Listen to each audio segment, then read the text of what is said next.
வாழ்க வையகம், வாழ்க வையகம், வாழ்க வளமுடன்.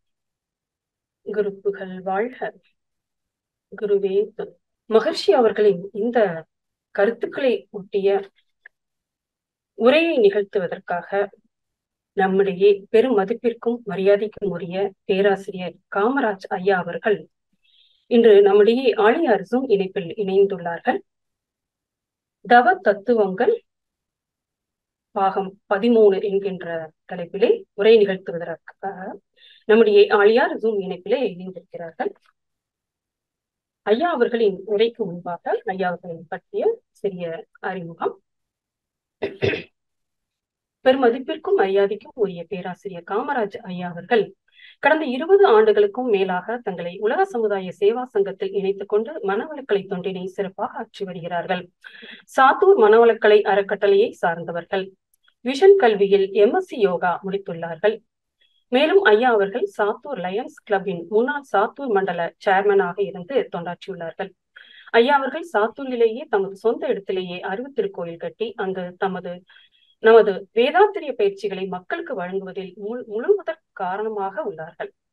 மேலும் விஷன் கல்வியை கோயம்புத்தூர் மற்றும் பெங்களூரிலும் நடத்தி வருகிறார்கள்.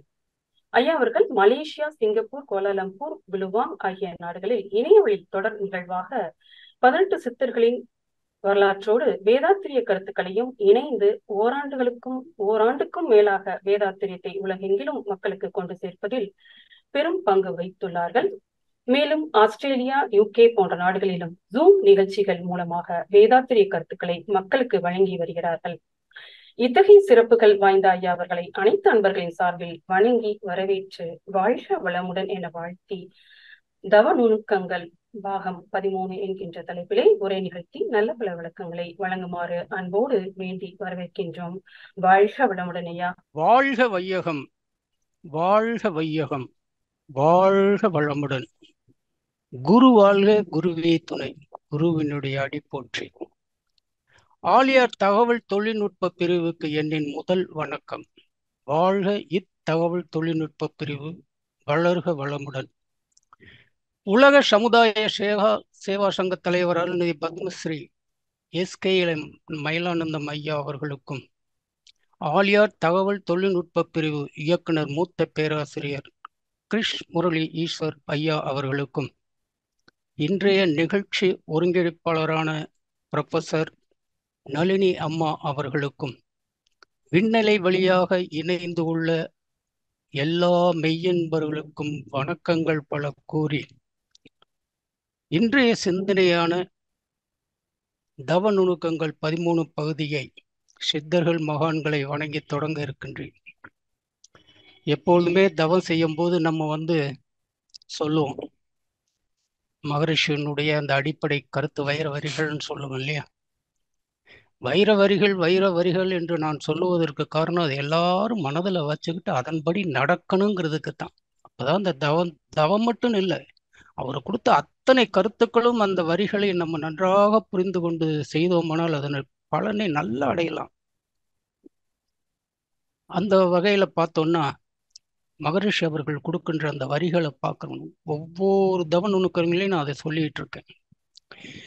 எந்த தவம் செய்தாலும் அத்தவத்தில் சொல்லப்பட்ட வார்த்தைகளின் பொருள் உணர்ந்து அகக்காட்சியாக கண்டு மனம் வைத்து புரிந்து கொண்டும் விளங்கி கொண்டும் தவம் செய்தால் செய்த தவத்தினுடைய பலனை முழுமையாக அடைய முடியும் என்பது அவருடைய வரிகள்.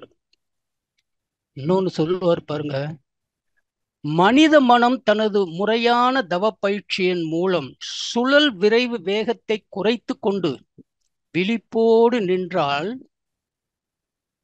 இறைநிலை தனது சரித்திரத்தை உள்ளவாறு உள்ளபடி சொல்லுன்னு சொல்லல. எப்பவுமே இறைநிலை பேசாது வைக்காது, உணர்த்தும் அப்படிம்பார். விழிப்போடு நின்றால் இறைநிலை தனது சரித்திரத்தை உள்ளது உள்ளவாறு உணர்த்தும். இது மகரிஷினுடைய அருமையான வார்த்தை. இதெல்லாம் நம்ம ஏன் சொல்றோம் அப்படின்னா, ஒவ்வொரு தவ நுணுக்கங்களையும் இதை புரிந்து கொண்டு நம்ம தவத்தை நல்லபடியா செஞ்சு அதன் மூலம் பயனடைய வேண்டும் என்பதுதான் இந்த தவ நுணுக்கங்களினுடைய நோக்கம். அதை புரிஞ்சுக்குங்க. முதல்ல நம்ம போன அமர்வில், அதாவது போன மாசம் பஞ்சபூதங்களின் மீது தவம் ஏன் செய்யணும், எதுக்கு செய்யணும், அதனுடைய நுணுக்கங்கள் என்னங்கிறத விரிவா சொல்லியிருக்கேன். நீங்க நல்லா பார்த்துருப்பீங்கன்னு நினைக்கிறேன். இப்ப அதுக்கு அடுத்தது நவக்கிரக தவங்கள் மீது நம்ம எப்படி செய்யணும், மனதை எப்படி வைக்கணுங்கிறத காணொளி கொடுத்து உங்களுக்கு விளக்க இருக்கிறேன் இன்னைக்கு. பொதுவாகவே நாம் ஏன் நவ கிரகங்கள் மீது தவம் செய்யணுங்கிறத மகரிஷி சில வரிகள் கொடுத்திருப்பாரு, விளக்கம் கொடுத்திருப்பாரு. அந்த விளக்கத்தையும் நம்ம இப்ப பார்ப்போம். நமது சூரிய கிரகத்தினுடைய துணைக்கோள்களான புதன், சுக்கிரன், சந்திரன், செவ்வாய், வியாழன், சனி என்ற 6 கோள்களும் நிழல் கிரகங்கள் அல்லது தூசு கிரகங்கள் அல்லது சாயா கிரகங்கள் என்று அழைக்கப்படும் ராகு, கேது, இப்படிப்பட்ட இந்த கிரகங்கள் மீது மனம் செலுத்தி தவம் இருக்கிறது நவக்கிரக தவம். இது எல்லாத்துக்கும் தெரியும்.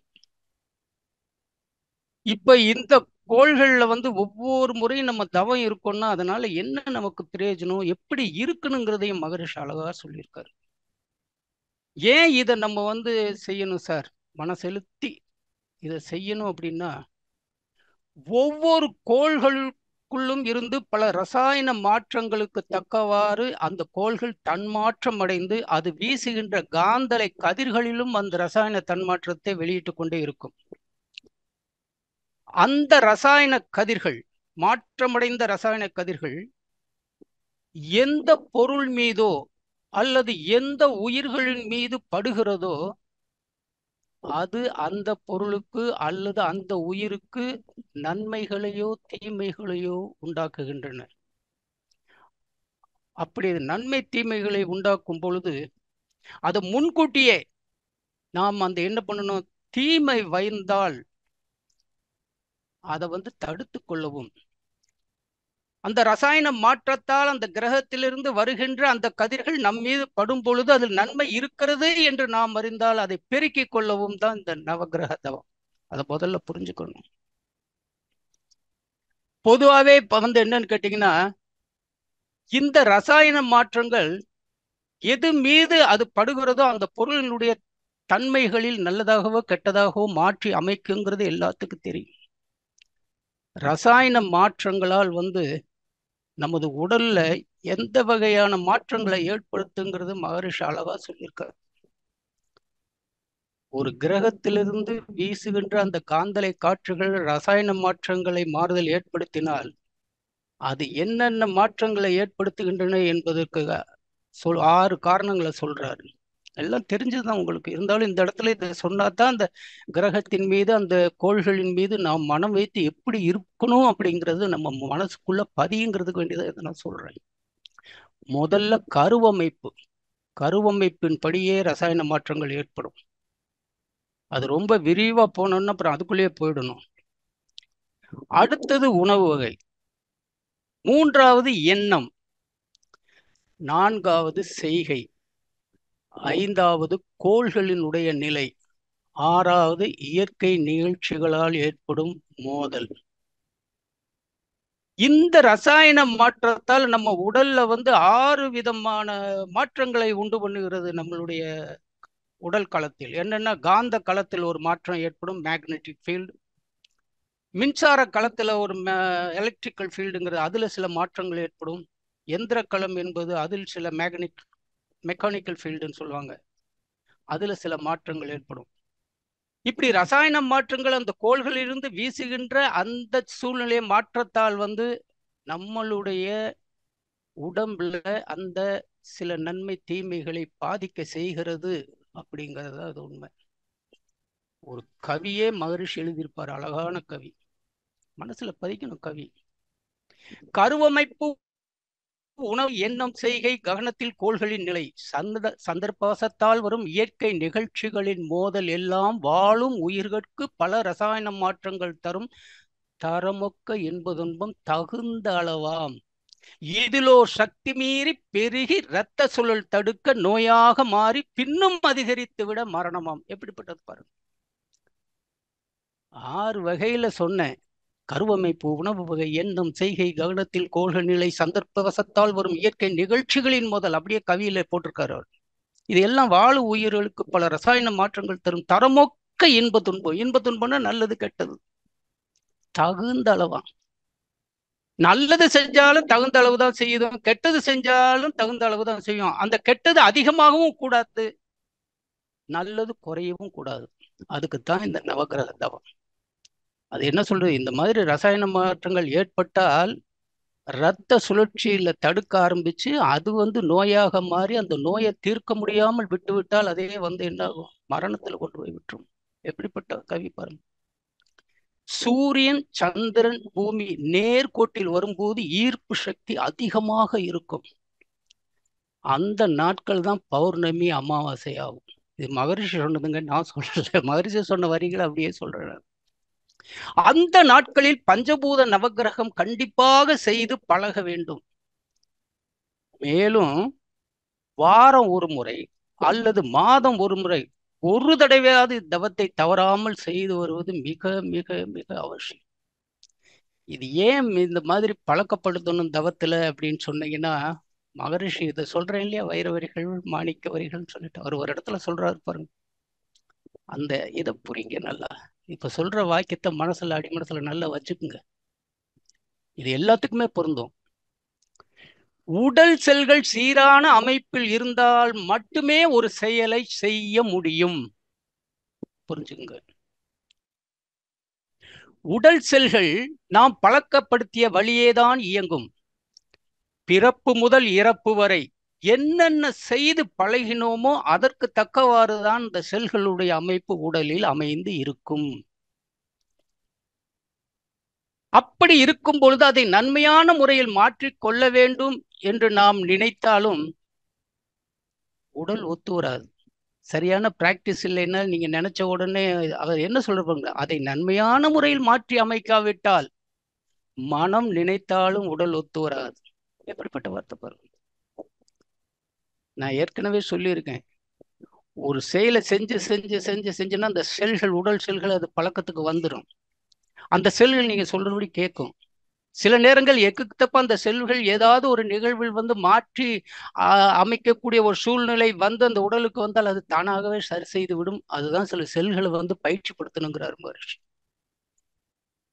பஞ்சபூத நவக்கிரக தவத்தை முறையாக செய்து பழகி வந்தால் மூளை செல்கள் நன்றாக பழக்கத்துக்கு வந்துவிடும். பஞ்சபூத நவக்கிரகங்களிலிருந்து வரும் தீமையை தடுக்கும் எண்ணம் நினைத்த உடனே உடல் நமக்கு ஒத்துழைக்கும். எப்படிப்பட்ட வார்த்தை பாருங்க. இதுக்கெல்லாம் என்ன செய்யணும் சார், இதெல்லாம் எப்படி நம்ம கொண்டுட்டு வரணும் அப்படின்னா, இப்ப நான் ஏற்கனவே பஞ்சபூதன் தவத்துல எப்படி இருக்கணும், எப்படி அதனுடைய கொண்டு மனசை செலுத்தணும், வைக்கணும், அதை எப்படி உணரணும்னு சொன்னேன். அதே மாதிரிதான் நவக்கிரக தவத்தில் அதன் பலனை முழுமையாக அடைய வேண்டும் என்றால் சில நுணுக்கங்களை நாம் தெரிஞ்சுக்கணும், கண்டிப்பா கவனிக்கணும். இல்லைன்னா எப்ப பார்த்தாலும் என்ன பண்ணும், நவக்கிரக தவம் செய்யறேன்னு சொல்லிட்டு சும்மா சமணங்கள் போட்டுட்டு உக்காந்துக்கிட்டு கண்ணை மூடிக்கிட்டு கையை மடியில வச்சுக்கிட்டு இது பண்ணிட்டு என்ன பண்றோம், கிரகங்களை நினைக்கும் பொழுது என்ன பண்ணுவோம், நவகிரகங்களை நினைக்கும் போது நாம் பார்த்தது நம் கண்ணுக்கு தெரியுது, சந்திரன் தெரியும், சூரியன் தெரியும். இது ரெண்டை தவிர வேற ஏதாவது தெரியுமா நமக்கு? எல்லாமே உருண்டை உருண்டையா இருக்கு. ஏதாவது ஒரு கிரகத்தை நினைச்சிட்டு இன்னொரு கிரகத்துக்கு நீங்க நினைச்சீங்கன்னா, இப்ப வாட்ஸ்அப்ல அருமையான ஒரு இது வந்திருக்காதுங்க, என் மனசை ரொம்ப பாதிச்சிருக்கு. என்ன காரணம் கேட்டீங்கன்னா, ஒரு சின்ன குழந்தை அது பேசுதுங்க. முதல்ல சின்ன குழந்தை தான், அதை இமிட்டேட் பண்ணி இப்ப பெரியவங்களும் பேசி வாட்ஸ்அப்ல கொடுக்குறாங்க. நீங்க எல்லாம் பார்த்துருப்பீங்க. அதனுடைய அடிப்படை கருத்து பார்த்தீங்கன்னா நம்ம அந்த நவகிரக தவத்துக்கு அது உபயோகப்படும் பாருங்க. அந்த சின்ன குழந்தை சொல்லுது, இறைவா, என்னுடைய விதியை இறைவன் தாறுமாறாக எழுதிவிட்டான். ஏகப்பட்ட தப்புகள், என்னுடைய விதியில் எழுதிய விதியில் ஏகப்பட்ட தவறுகள். அவர் எழுதிய அந்த கடிதத்தில் நேராக குரு கிரகத்துக்கு போக வேண்டியது சனி கிரகத்துக்கு போய்விட்டது. அந்த சனி கிரகம் என்னை வச்சு நல்லா செய்யறாரு, பயங்கரமா தொந்தரவு கொடுக்குறாரு. என்னை அதுல இருந்து நீ காப்பாற்ற மாட்டேயா இறைவா அப்படின்னு அந்த அந்த பிள்ளை சொல்றது பாருங்க, என்ன நல்லா இருக்கும். அதை பாருங்க, அதை நீங்க வாட்ஸ்அப்ல போடணும்னு தான் நினைச்சத. ஏன்னா நம்ம காணொலிகள் நிறைய இருக்கு, அதுகளோட இதை சேர்த்தோம்னா உங்களுக்கு எல்லாம் வருது பாருங்க. அந்த அதனுடைய அடிப்படை கருத்தை பாருங்க. குரு கிரகத்தில் இருக்கு கிடைக்க வேண்டிய அந்த நன்மைகள் சனி கிரகம் எப்படி கொடுக்கும் சொல்லுங்க? கண்டிப்பா கொடுக்காது.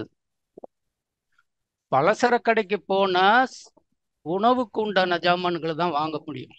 அங்க போய் நின்றுகிட்டு நகையை கொடுங்க, வெள்ளி கொலுசு கொடுங்கன்னு கேட்டு அவங்க சிரிக்க மாட்டாங்களா? நினைச்சு பாருங்க.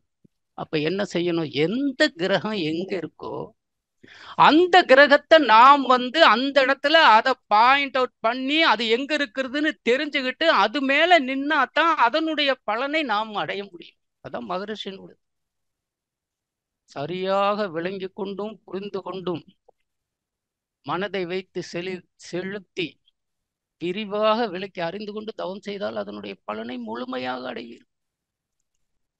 நல்ல கவனிங்க. பஞ்சபூத தவம் உயிரை தான் வாங்கும்.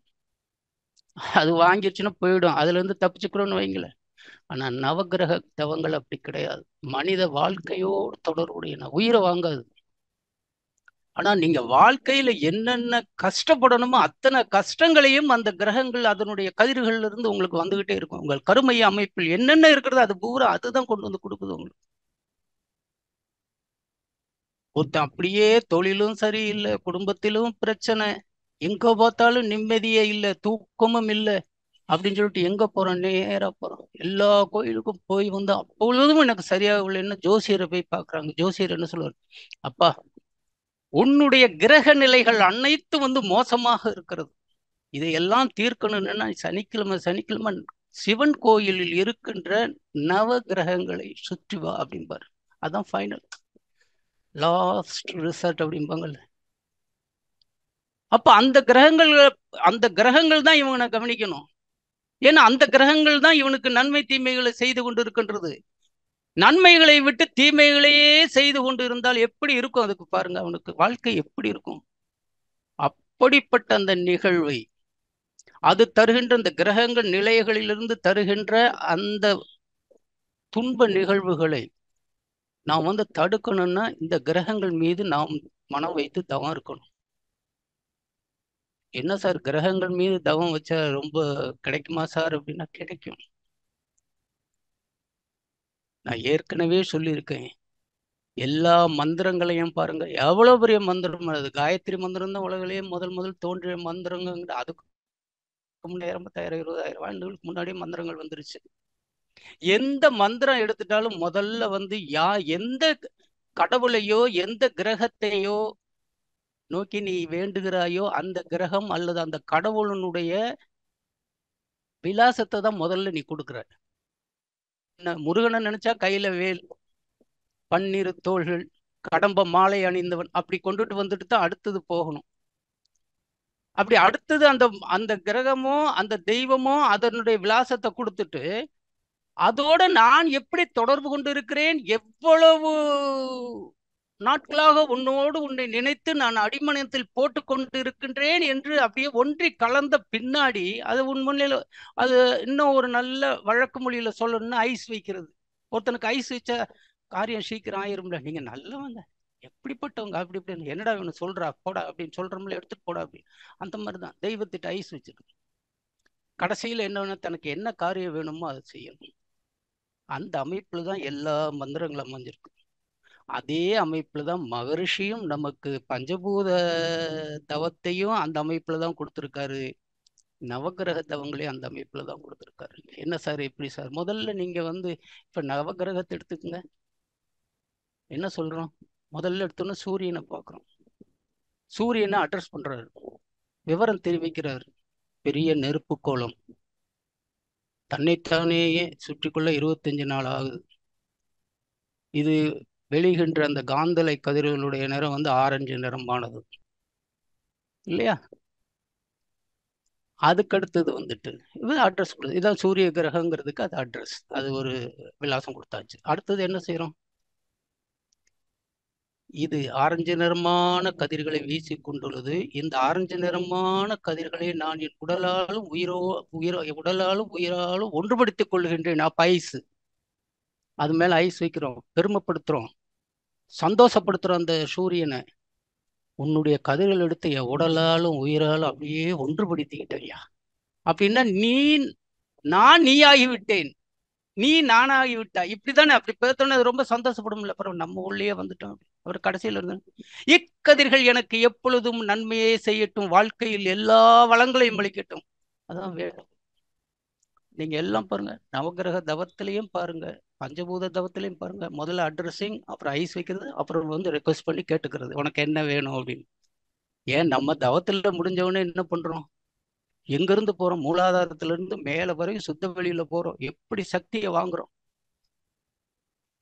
பேரியக்க மண்டலத்துல இருக்கிற பிரபஞ்ச கதிர்களோட அந்த இதெல்லாம் அப்படியே எல்லாத்தையும் வாங்கி அதுல சித்தர்கள் மகான்கள் எல்லாம் அவர்களுடைய அந்த என்ன சொல்லுவாங்க, தாங்கள் உணர்ந்த உண்மைகளை அப்படியே பிரபஞ்ச களத்தில் பிரபஞ்ச களத்தில் பதிவு ஏற்றி விட்டு விட்டு பரம்பொருளோடு கலந்து விடுகின்ற அந்த சக்தியை நம்ம வாங்குறோம். அந்த பேரியக்க மண்டலத்துல தவத்துல நிற்கும் போது அந்த சக்தி உள்ள வந்துடும். அதுக்கப்புறம் நம்ம எங்க போறோம்? எங்க போறோம்? சுத்த வெளி போறோம். சுத்த வெளியில இறைவனோடு கலந்து அவன் சக்தியை வாங்குறோம். இதெல்லாம் வாங்கிட்டு ஏற்கனவே தவம் செய்த சக்தி நம்ம உடம்புல 5 6 சக்கரம் 7 சக்கரத்தை தாண்டி வரும்போது அது பூரா சக்தி சக்கரங்களா மாறிடும். குண்டலினி சக்தி எந்தெந்த சக்கரத்தில் நிற்கிறதோ அத்தனை சக்கரங்களும் சக்தி சக்கரங்களால் மாறிவிடும். அப்போ உடல்ல ஏற்கனவே சக்தி சக்கரங்கள் இருந்த சக்தியாக இருக்கிறது உடல். அதுக்கப்புறம் பேரியக்க மண்டலத்துல அப்படி சக்தி வாங்குறோம், சுத்த வெளியில அப்படி சக்தி வாங்குறோம். இவ்வளவு எல்லாம் சக்தி வாங்கி அந்த உடலே வந்து என்ன சொல்றோம், அப்படியே தவ ஆற்றலால் அப்படியே ததும்பி நிற்கும் போது முதல்ல என்ன கேட்கிறோம்? நம்மளை கேட்கிறோம். சுய சங்கல்பம், தன் வாழ்த்து அப்படிங்கிற மகிழ்ச்சி கேட்கிறோமா இல்லையா? அதுக்கப்புறம் தான் அடுத்திட அந்த மாதிரிதான் எல்லா இதையும். எந்த கிரகத்திலிருந்து எந்த கிரகத்தை வேண்டணுமோ அந்த கிரகத்தை நாம் வந்து மனசுல இதுதான் புதன்னா இதுதான் புதன். புதன் என்னென்ன சக்தி கொடுக்குதுன்னு பாருங்க. தோல் பூரம் வியாதி, புதனை நினைச்ச தோல் வியாதி தீர்ந்துரும். அதான் தோலுடன் சம்பந்தப்பட்டது. நீங்க அந்த புதனை நினைச்சுக்கிட்டு ஏதோ ஒரு நினைப்புல போய் சனி கிரகத்துல நின்னீங்கன்னா அந்த தோல் வியாதி வந்து உங்களுக்கு அதிகமாகி துன்பம் தான் கொடுக்குமே தவிர எப்படி நிவர்த்தி ஆகும்? அதனாலதான் நான் சொல்றேன், கிரகங்கள் பண்ணும் பொழுது உங்களுக்கு காணொளி மூலம் நிறைய கொடுக்க போறேன். அதுல முதல்ல எந்த கிரகம் எங்க இருக்கு, நாம எப்படி அதை பார்க்கணும் அப்படிங்கறத நல்லா புரிஞ்சுக்கணும். அப்போதுதான் அதன் மீது நின்று அது நாமாகி அதனை நம் உடலோடு ஒன்றுபடுத்தி கொண்டு அதன் பலனை அடைய முடியும் என்பது இதகம் மகரிஷியுடைய வாக்கு வரிகள். அதற்கு முன்னாடி நம்ம என்ன பண்ணணும்னு கேட்டீங்கன்னா, பிரபஞ்சம் பற்றிய அடிப்படை அறிவை முதல்ல தெரிஞ்சுக்கணும். ஏற்கனவே நான் சொல்லியிருக்கேன், பேரியக்க மண்டலத்துல நம்ம நிற்கும் போது பிரபஞ்சத்தை பத்தி சொல்லியிருப்போம், உங்களுக்கு புரிஞ்சிருக்கும். அதுல வந்தவங்க வராதவங்க எல்லாம் இருப்பீங்க இப்போ. அதனால பிரபஞ்சத்தை முதல்ல என்னன்னு பார்க்கணும். பிரபஞ்சம் என்பது பேரியக்க மண்டலம் அல்லது சக்திகளும் அல்லது பிரபஞ்சம், ஆங்கிலத்தில் சொன்னா யூனிவர்ஸ், இது பூரா பிரபஞ்சம். இவை வந்து கோடான கோடி அண்டங்களின் கொத்தி இயக்கம். இந்த கோடான கோடி அண்டங்கள்ல ஒரு அண்டத்துலதான் நம்ம இருக்கோம். அந்த ஒரு அண்டம் என்பது என்னன்னு கேட்டீங்கன்னா பால்வழி அண்டம் என்று ஆங்கிலத்தில் மில்கி வே கேலக்சி என்று சொல்லப்படுகின்ற அந்த அண்டத்துலதான் நம்ம இருக்கோம். நம்ம இதை சுத்தி எத்தனை அண்டங்கள் இருக்கு தெரியுங்களா? ஆனா நம்ம அண்டத்துக்குள்ள கோடான கோடி சூரியன், கோடான கோடி நட்சத்திரம், கோடான கோடி கோள்கள் இருப்பதெல்லாம் முதலே சொல்லியிருக்கேன். நீங்க எல்லாம் அதெல்லாம் பார்த்து நல்லா மனசுல வச்சுக்கிட்டா தான் நம்ம எங்க இருக்கோம், நம்ம எவ்வளோ பெரிய அண்டம் பேரண்டம் இதுல இருந்து நம்ம கண்ணுக்கே தெரியாம நம்ம உலகமே மறைஞ்சு போகும்போது நம்ம என்ன கதின்னு ஒரு நினைக்கும் போது உங்களுக்குள்ள ஒரு ஞானம் தோன்றும் பாருங்க. அந்த ஞானம் தோன்றிடுச்சு அப்படின்னா அப்படியே ஒடுங்கிருவீங்க, அப்படியே அடங்கிருவீங்க. அந்த ஈகோயிசம் என்று சொல்லப்படுகின்ற அது உங்க மனசுலயே துளி அளவு கூட நிக்காது. மும்மலங்கள் அப்படியே கரைஞ்சு போயிடும். இதெல்லாம் நினைச்சாதான் கரையும். சும்மா கீழே இருந்துகிட்டு இப்படின்னு மேல பாக்குறதுனால பிரயோஜனமே இல்லை. மேல இருந்துட்டு கீழே பாருங்க. நான் தான் சொல்லுவேன், எப்பொழுது நீங்க வந்து பேரியக்க மண்டலத்தை தாண்டி சுத்தவெளி போயிட்டீங்க, அப்ப பேரியக்க மண்டலம்ங்கிறது என்ன? பிரபஞ்சம். அந்த பிரபஞ்சத்தை தாண்டி சுத்தவெளி போட்டா சுத்தவெளியிலிருந்து இங்க பாத்தீங்க அப்படின்னா உங்களுடைய உலகம், நீங்கள் வசிக்கின்ற உலகம் வந்து கண்ணுக்கே தெரியாது. ஏன்னா கோடான கோடி அண்டங்கள் இருக்கும்போது உங்க அண்டத்தை எங்க கண்டுபிடிக்க? அதுக்குள்ள இருக்கிற நீங்க ஒரு சின்ன ஒரு பூமியை எப்படி கண்டுபிடிக்க? அதுக்குள்ள இருக்கிற நீங்க தூசு தூசு கூட இல்ல, மறைபொருள் நீங்கள் ஆயிடுவீங்க. அங்க இருந்து இங்க பார்க்கும்போதுதான் உங்களுடைய அத்தனை ஆணவ மலங்களும் அடங்குங்கிற நான். அது அடங்கினாத்தான் உங்களுக்கு தெரியும். மற்ற மனிதர்களை பார்க்கும்பொழுது இவர்களும் அங்கிருந்து வந்தவர்கள் தான், இவர்களும் கடவுள் தான் என்ற உணர்வு அப்போ தோன்றும் உங்களுக்கு. சும்மா இங்க இருந்துட்டே மேல பாத்தீங்கன்னா உங்களுக்கு சுத்தி பாத்தீங்கன்னு வச்சுக்கோங்க, உங்களை சுத்தி காரு, பங்களா, நகை, நட்டு இதெல்லாம் உங்களை மேல போக விடாது. நீங்க தவத்துல மேல போய் நின்றுட்டு இங்க கீழே பாத்தீங்கன்னா தான் இது பூரா தூசு, எல்லாம் கம்ப்ளீட்டா தூசுங்கிற அந்த எண்ணம் வரும், ஞானம் பிறக்கும். அதனால பால்வழி அண்டன் என்ன, அது மாதிரி கோடான கோடி அண்டங்கள் இருக்கு. அந்த அண்டங்களினுடைய கம்பேரிசன் இப்போ உங்களுக்கு காணொலியில காட்ட போறேன். அதை பார்த்து நல்லா மனசுல பதிஞ்சுக்குங்க. அதே மாதிரி வர்ற காணொலியில முதல்ல சொல்லப்படுகின்ற 3 காணொலிகளை உங்களுக்கு தேர்ந்தெடுத்திருக்கேன். நல்லா நிதானமா நிறுத்தி நல்லா பாருங்க, விளக்குறேன் மனசுல அருமையா. ஏன்னா எப்பவுமே ஒரு ஒரு பொருள் எது கண்ணும் கருத்தும் அப்படிம்பாங்க. கண்ணுக்கு அந்த காட்சி தெரியுது, உள்ள போகணும். அப்படி உள்ள போகும்போது ரெண்டும் ஒன்று சேரும் போது அது உங்கள் மனதை விட்டு, உங்கள் அடிமனதிலிருந்து விலகவே விலகாது. எப்பொழுதெல்லாம் அதை நீங்க நினைக்கிறீர்களோ அது விரித்து கொடுக்கும் உங்களுக்கு. அப்படிப்பட்ட ஒரு இதுதான் நல்லா புரிஞ்சுக்கணும்.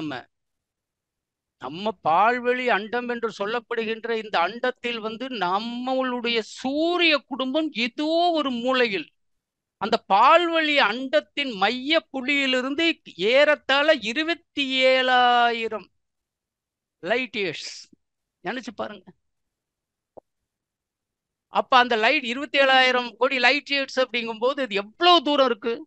நம்ம சூரிய குடும்பம் ரொம்ப சின்னதா போயிடும். அந்த 6 கிரகங்கள்ல நம்ம ஒரு கிரகம் தெரியவே தெரியாது. இதெல்லாம் அப்படியே நினைச்சுக்கணும்.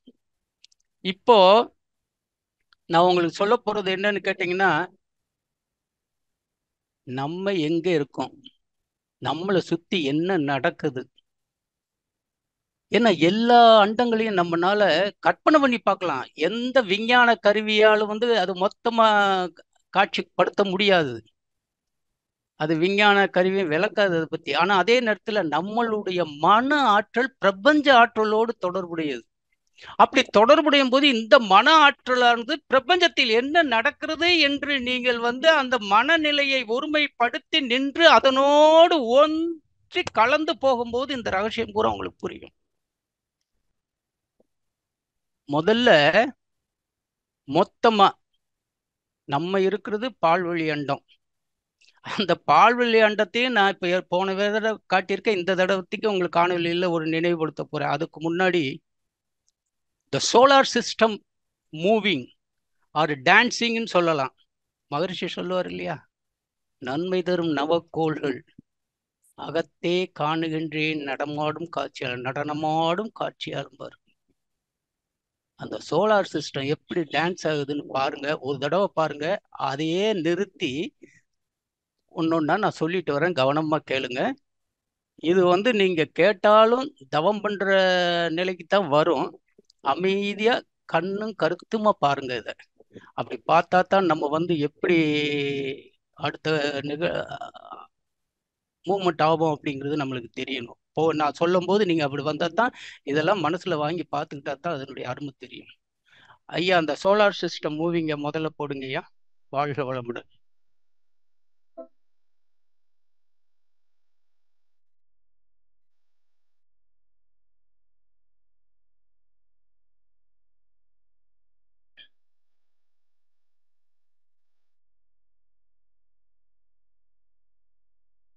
நல்லா பாருங்க, நல்லா பார்த்துக்கிட்டே இருங்க. இன்னொரு தடவை கூட நிறுத்தி காட்ட சொல்றேன், ஒரு முதல்ல பார்த்துக்குங்க.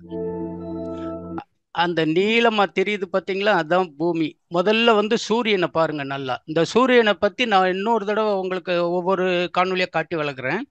முதல்ல நடுவுல இருக்கிறது சூரியன். நம்ம ஏற்கனவே பஞ்சபூத தவங்கள் என்ன சொல்லியிருக்கோம், நீங்க பூமியின் மேல அமர்ந்துக்குங்கன்னு சொல்லியிருக்கேன். அதே பொசிஷனை இப்ப எடுத்துக்கங்க. இங்க பூமியில எங்க இருக்கீங்க, எங்க இருக்குன்னு முதல்ல பாருங்க. நடுவுல சூரியன் இருக்கு.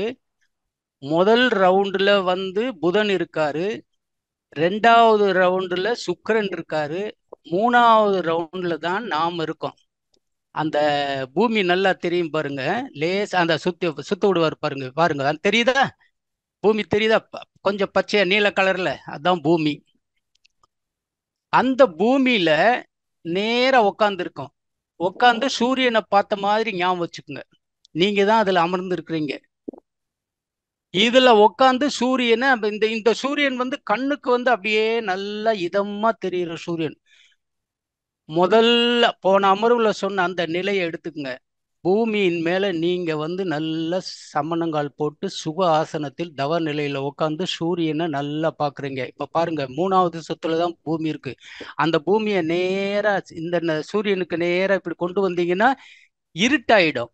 ஏன்னா அந்த பக்கம் சூரியன் வெளிச்சிருக்கும். இப்ப பாருங்க, இங்க கொண்டு வாங்க, சூரியனுக்கு முன்னாடி நிறுத்துங்க, இருட்டாயிடும் பாருங்க. ரைட், இருட்டாயிடுச்சா? ரைட். இப்ப பாருங்க, சூரியன் வந்து 3வது ரவுண்ட்ல பாருங்க இருட்டா இருக்கும். ஏன்னா அந்த பக்கம் சூரிய வெளிச்சம் இருக்கிறதுனால அது நல்லா தெரியும். அதனாலதான் முதல்ல காட்டினேன். இந்த பொசிஷன்ல எடுத்துக்கங்க. இது மூலியமே நீங்க உட்கார்ந்து இருக்கிறீங்க. பௌர்ணமி நேரம் நல்லா கவனிச்சுக்கணும். பௌர்ணமி நேரம் சூரியன் மட்டும் இப்ப இருட்டு தான் இருந்தாலும் சூரியன் மட்டும் தெரியுதா இல்லையா? இந்த காட்சியை மனசுல அப்படியே பதிஞ்சுக்குங்க. பதிஞ்சிட்டு சூரியனுடைய முதல் சுத்த பாருங்க. நீங்க பூமி மேல உட்கார்ந்து இருக்கிறத மறந்துடக்கூடாது. இந்த பூமி மேல நீங்க உட்கார்ந்து இருக்கும் போது அந்த பூமி மேல உட்கார்ந்து இருக்க நீங்க சூரியனுக்கும் பூமிக்கும் உங்களுக்கும் இடையே உள்ள தூரம் நம்ம மகரிஷி கொடுத்த அதன்படி பார்த்தீங்கன்னா 9 கோடி மைலுங்கிறத மனசுல வச்சுக்கோங்க. 9 கோடி மைல் அந்த சூரியன்ல இருந்து நீங்க அமர்ந்திருக்கிற அந்த பூமி பாருங்க. முதல் சுத்துல வந்து புதன் சுத்துறாரு. நல்லா தெரியுதா? புதன் சுத்துறாரு. அந்த புதன் சுத்துற அந்த வளையத்துக்கு தூரம் சூரியன்ல இருந்து எவ்வளவுன்னா 3 கோடி மைல்கள்ங்கிறத ஞாபகம் வச்சுக்கோங்க. ஏன்னா இதெல்லாம் ஞாபகம் வச்சுக்கிட்டீங்கன்னா தான் நீங்க ஏதாவது ஒரு கிரகத்தை நினைக்கும் பொழுது எந்த கிரகம் எங்க இருக்குங்கிறத வந்து அப்படி அப்படியே உங்களுக்கு அடுத்து வந்துகிட்டே இருக்கும். ஆஹா, ஃபர்ஸ்ட் புதன், 2வது சுக்கிரன் இருக்காரு, 3வது நம்ம பூமி, நம்ம உட்காந்துருக்கோம் அப்படிங்கிற மாதிரி. இப்ப நீங்க பூமியில உட்காந்துக்கிட்டு முதல்ல சூரியனை நல்லா பார்த்துட்டீங்க. அதை மனசுல வச்சுக்கோங்க.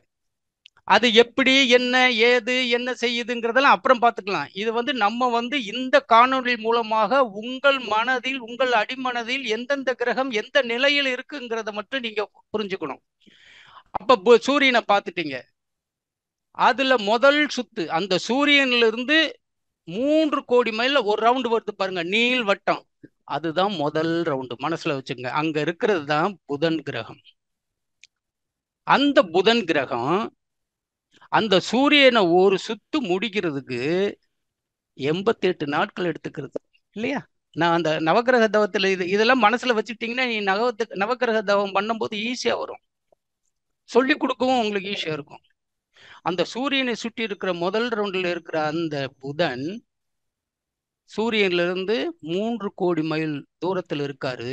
அவர் அந்த அந்த ரவுண்டு பார்த்தீங்களா, வட்ட அதை ஒரு சுத்து முடிக்கிறதுக்கு 88 நாட்கள் ஆகின்றன. அடுத்தது 2வது ரவுண்ட பாருங்க. 2வது ரவுண்ட பாத்தீங்கன்னா அந்த 2வது ரவுண்டு சூரியனில் இருந்து 6 கோடி கிலோமீட்டருக்கு மைல்ஸுக்கு இந்த பக்கம் இருக்கு. 6 கோடி மைல். முதல் 3 அதை டபுள் ஆக்குனீங்கன்னா 6. மனசுல வச்சுக்கோங்க, 3 6. அந்த ரவுண்ட்ல தான் வந்து என்ன இருக்கார்? சுக்கிரன் இருக்கார். சூரியனை முழுசா சுத்தக்கூடிய புதன் உங்க கண்ணுக்கு தெரியும். ஒரு இமேஜினேஷன் முடியறது தான். ஏன்னா நீங்க இருக்கிற பொசிஷன் தான். நீங்க வந்து 9 கோடி மைல்களுக்கு அப்பால உட்கார்ந்து இருக்கீங்க. ஆனா உங்களுக்கு முன்னாடி தான் 3 கோடி மைல்ல தான் அந்த சூரியனை சுத்துறாரு புதன். அப்ப ஃபுல் ரவுண்டு உங்களுக்கு தெரியும். அதை நல்லா மனசுல வச்சுக்கோங்க. அதே மனிதர் 2வது ரவுண்ட்ல கிட்டத்தட்ட 6 கோடிங்கிறது நீங்க உட்காந்துக்கிற 9 கோடிக்கு உட்பட்டது தான் அந்த அளவு. அப்ப அது என்ன பண்ணுதுன்னு கேட்டீங்கன்னா அந்த சுக்கிரன் சுத்துறதும் அப்படியே உங்களுக்கு ஃபுல்லா தெரியும். இந்த 2 கிரகம் உங்களுடைய கண்ணுக்கு சூரியனை முழு அளவு சுற்றுகிறதாக நன்றாக தெரியும். அது முதல்ல மனசுல வச்சுக்கணும். ஏன்னா சூரியனிலிருந்து புதன் 3 கோடி, சூரியனிலிருந்து சுக்கிரன் 6 கோடி. அப்ப சூரியனை வந்து இந்த சுக்கிரன் அப்படி சுத்தி வர்றாருன்னா அவருக்கு என்ன நம்ம தெரியும்? உங்களுக்கு 225 நாட்கள்ங்கிறது நல்லா தெரியும் உங்களுக்கு. புரியுதுங்களா? அதெல்லாம் மனசுல வச்சுக்கோங்க. அப்பதான் அந்த அட்ரஸிங் எப்படி போறது என்ன இதுங்கிறது. இப்ப உக்காந்துட்டீங்க. இப்ப 2யும் பார்த்துட்டீங்க. நல்லா கவனிக்கணும். நீங்க உட்கார்ந்து இருக்கிறது 9 கோடி மைல்களுக்கு அப்பால். உங்களுக்கு முன்னாடி ஒரு கிரகம் வந்து முதல் கிரகம் 3 கோடி முன்னாடி சூரியனை சுத்தி வருது, நல்லா பார்த்துடுறீங்க. 2வது சுக்கிரனையும் ஒரு சுத்தி வர்றதை நல்லா பார்த்துடுறீங்க. 2 கிரகத்தினுடைய ஃபுல் ரவுண்டையும் நீங்க நல்லா பார்க்குறீங்க. ஏன்னா நீங்க 9 கோடி மைல்களுக்கு அப்பால் நீங்க உட்காந்துருக்கீங்க. இப்போ உங்க சுத்துல இருக்குல்ல பாத்தீங்களா, நீங்க உட்கார்ந்து இருக்கிறதுக்கு உங்களுக்கு பக்கத்துல தான் சந்திரன் இருக்காரு. நான் காட்டுறேன், தனியா காட்டுறேன். இதுல வந்து ஏன்னா ரொம்ப சின்னதுங்கிறதுனால இந்த இருட்டுல தெரியல. நான் அடுத்த காணொளியில கிளீனா காட்டுறேன் பாருங்க. உங்க பூமி, நீங்க அமர்ந்திருக்கிற பூமிக்கு பக்கத்துல தான் சந்திரன் உங்க பக்கத்துல இருக்காரு. அதனுடைய தூரம் எவ்வளவு தெரியுமா? 2,30,000 மைல். வெறும் 2,30,000 மைல். ஆனா மத்ததெல்லாம் கோடி கோடிக்கணக்கான மைல். இதை நல்லா மனசுல வச்சுக்கோங்க. அதே மாதிரி 4வது சுத்துக்கு வாங்க. 4வது சுத்து எங்க வருது? உங்களை தாண்டி வருது பாருங்க. நீங்க இருக்கிறது 3வது சுத்து, 3வது நீள்வட்ட பாதையில அந்த கோடுல இருக்கீங்க. உங்களுக்கு முன்னாடி இருக்கிற 2 கோடும் ஃபுல் கோடு தெரியும். 4வது கோடு உங்களுக்கு பின்னாடி இருக்கிறது எப்படி தெரியும்? தெரியாது இல்லையா? அப்ப அந்த 4வது கோட்டுல தான் செவ்வாய் கிரகம் வந்துகிட்டு இருக்காரு.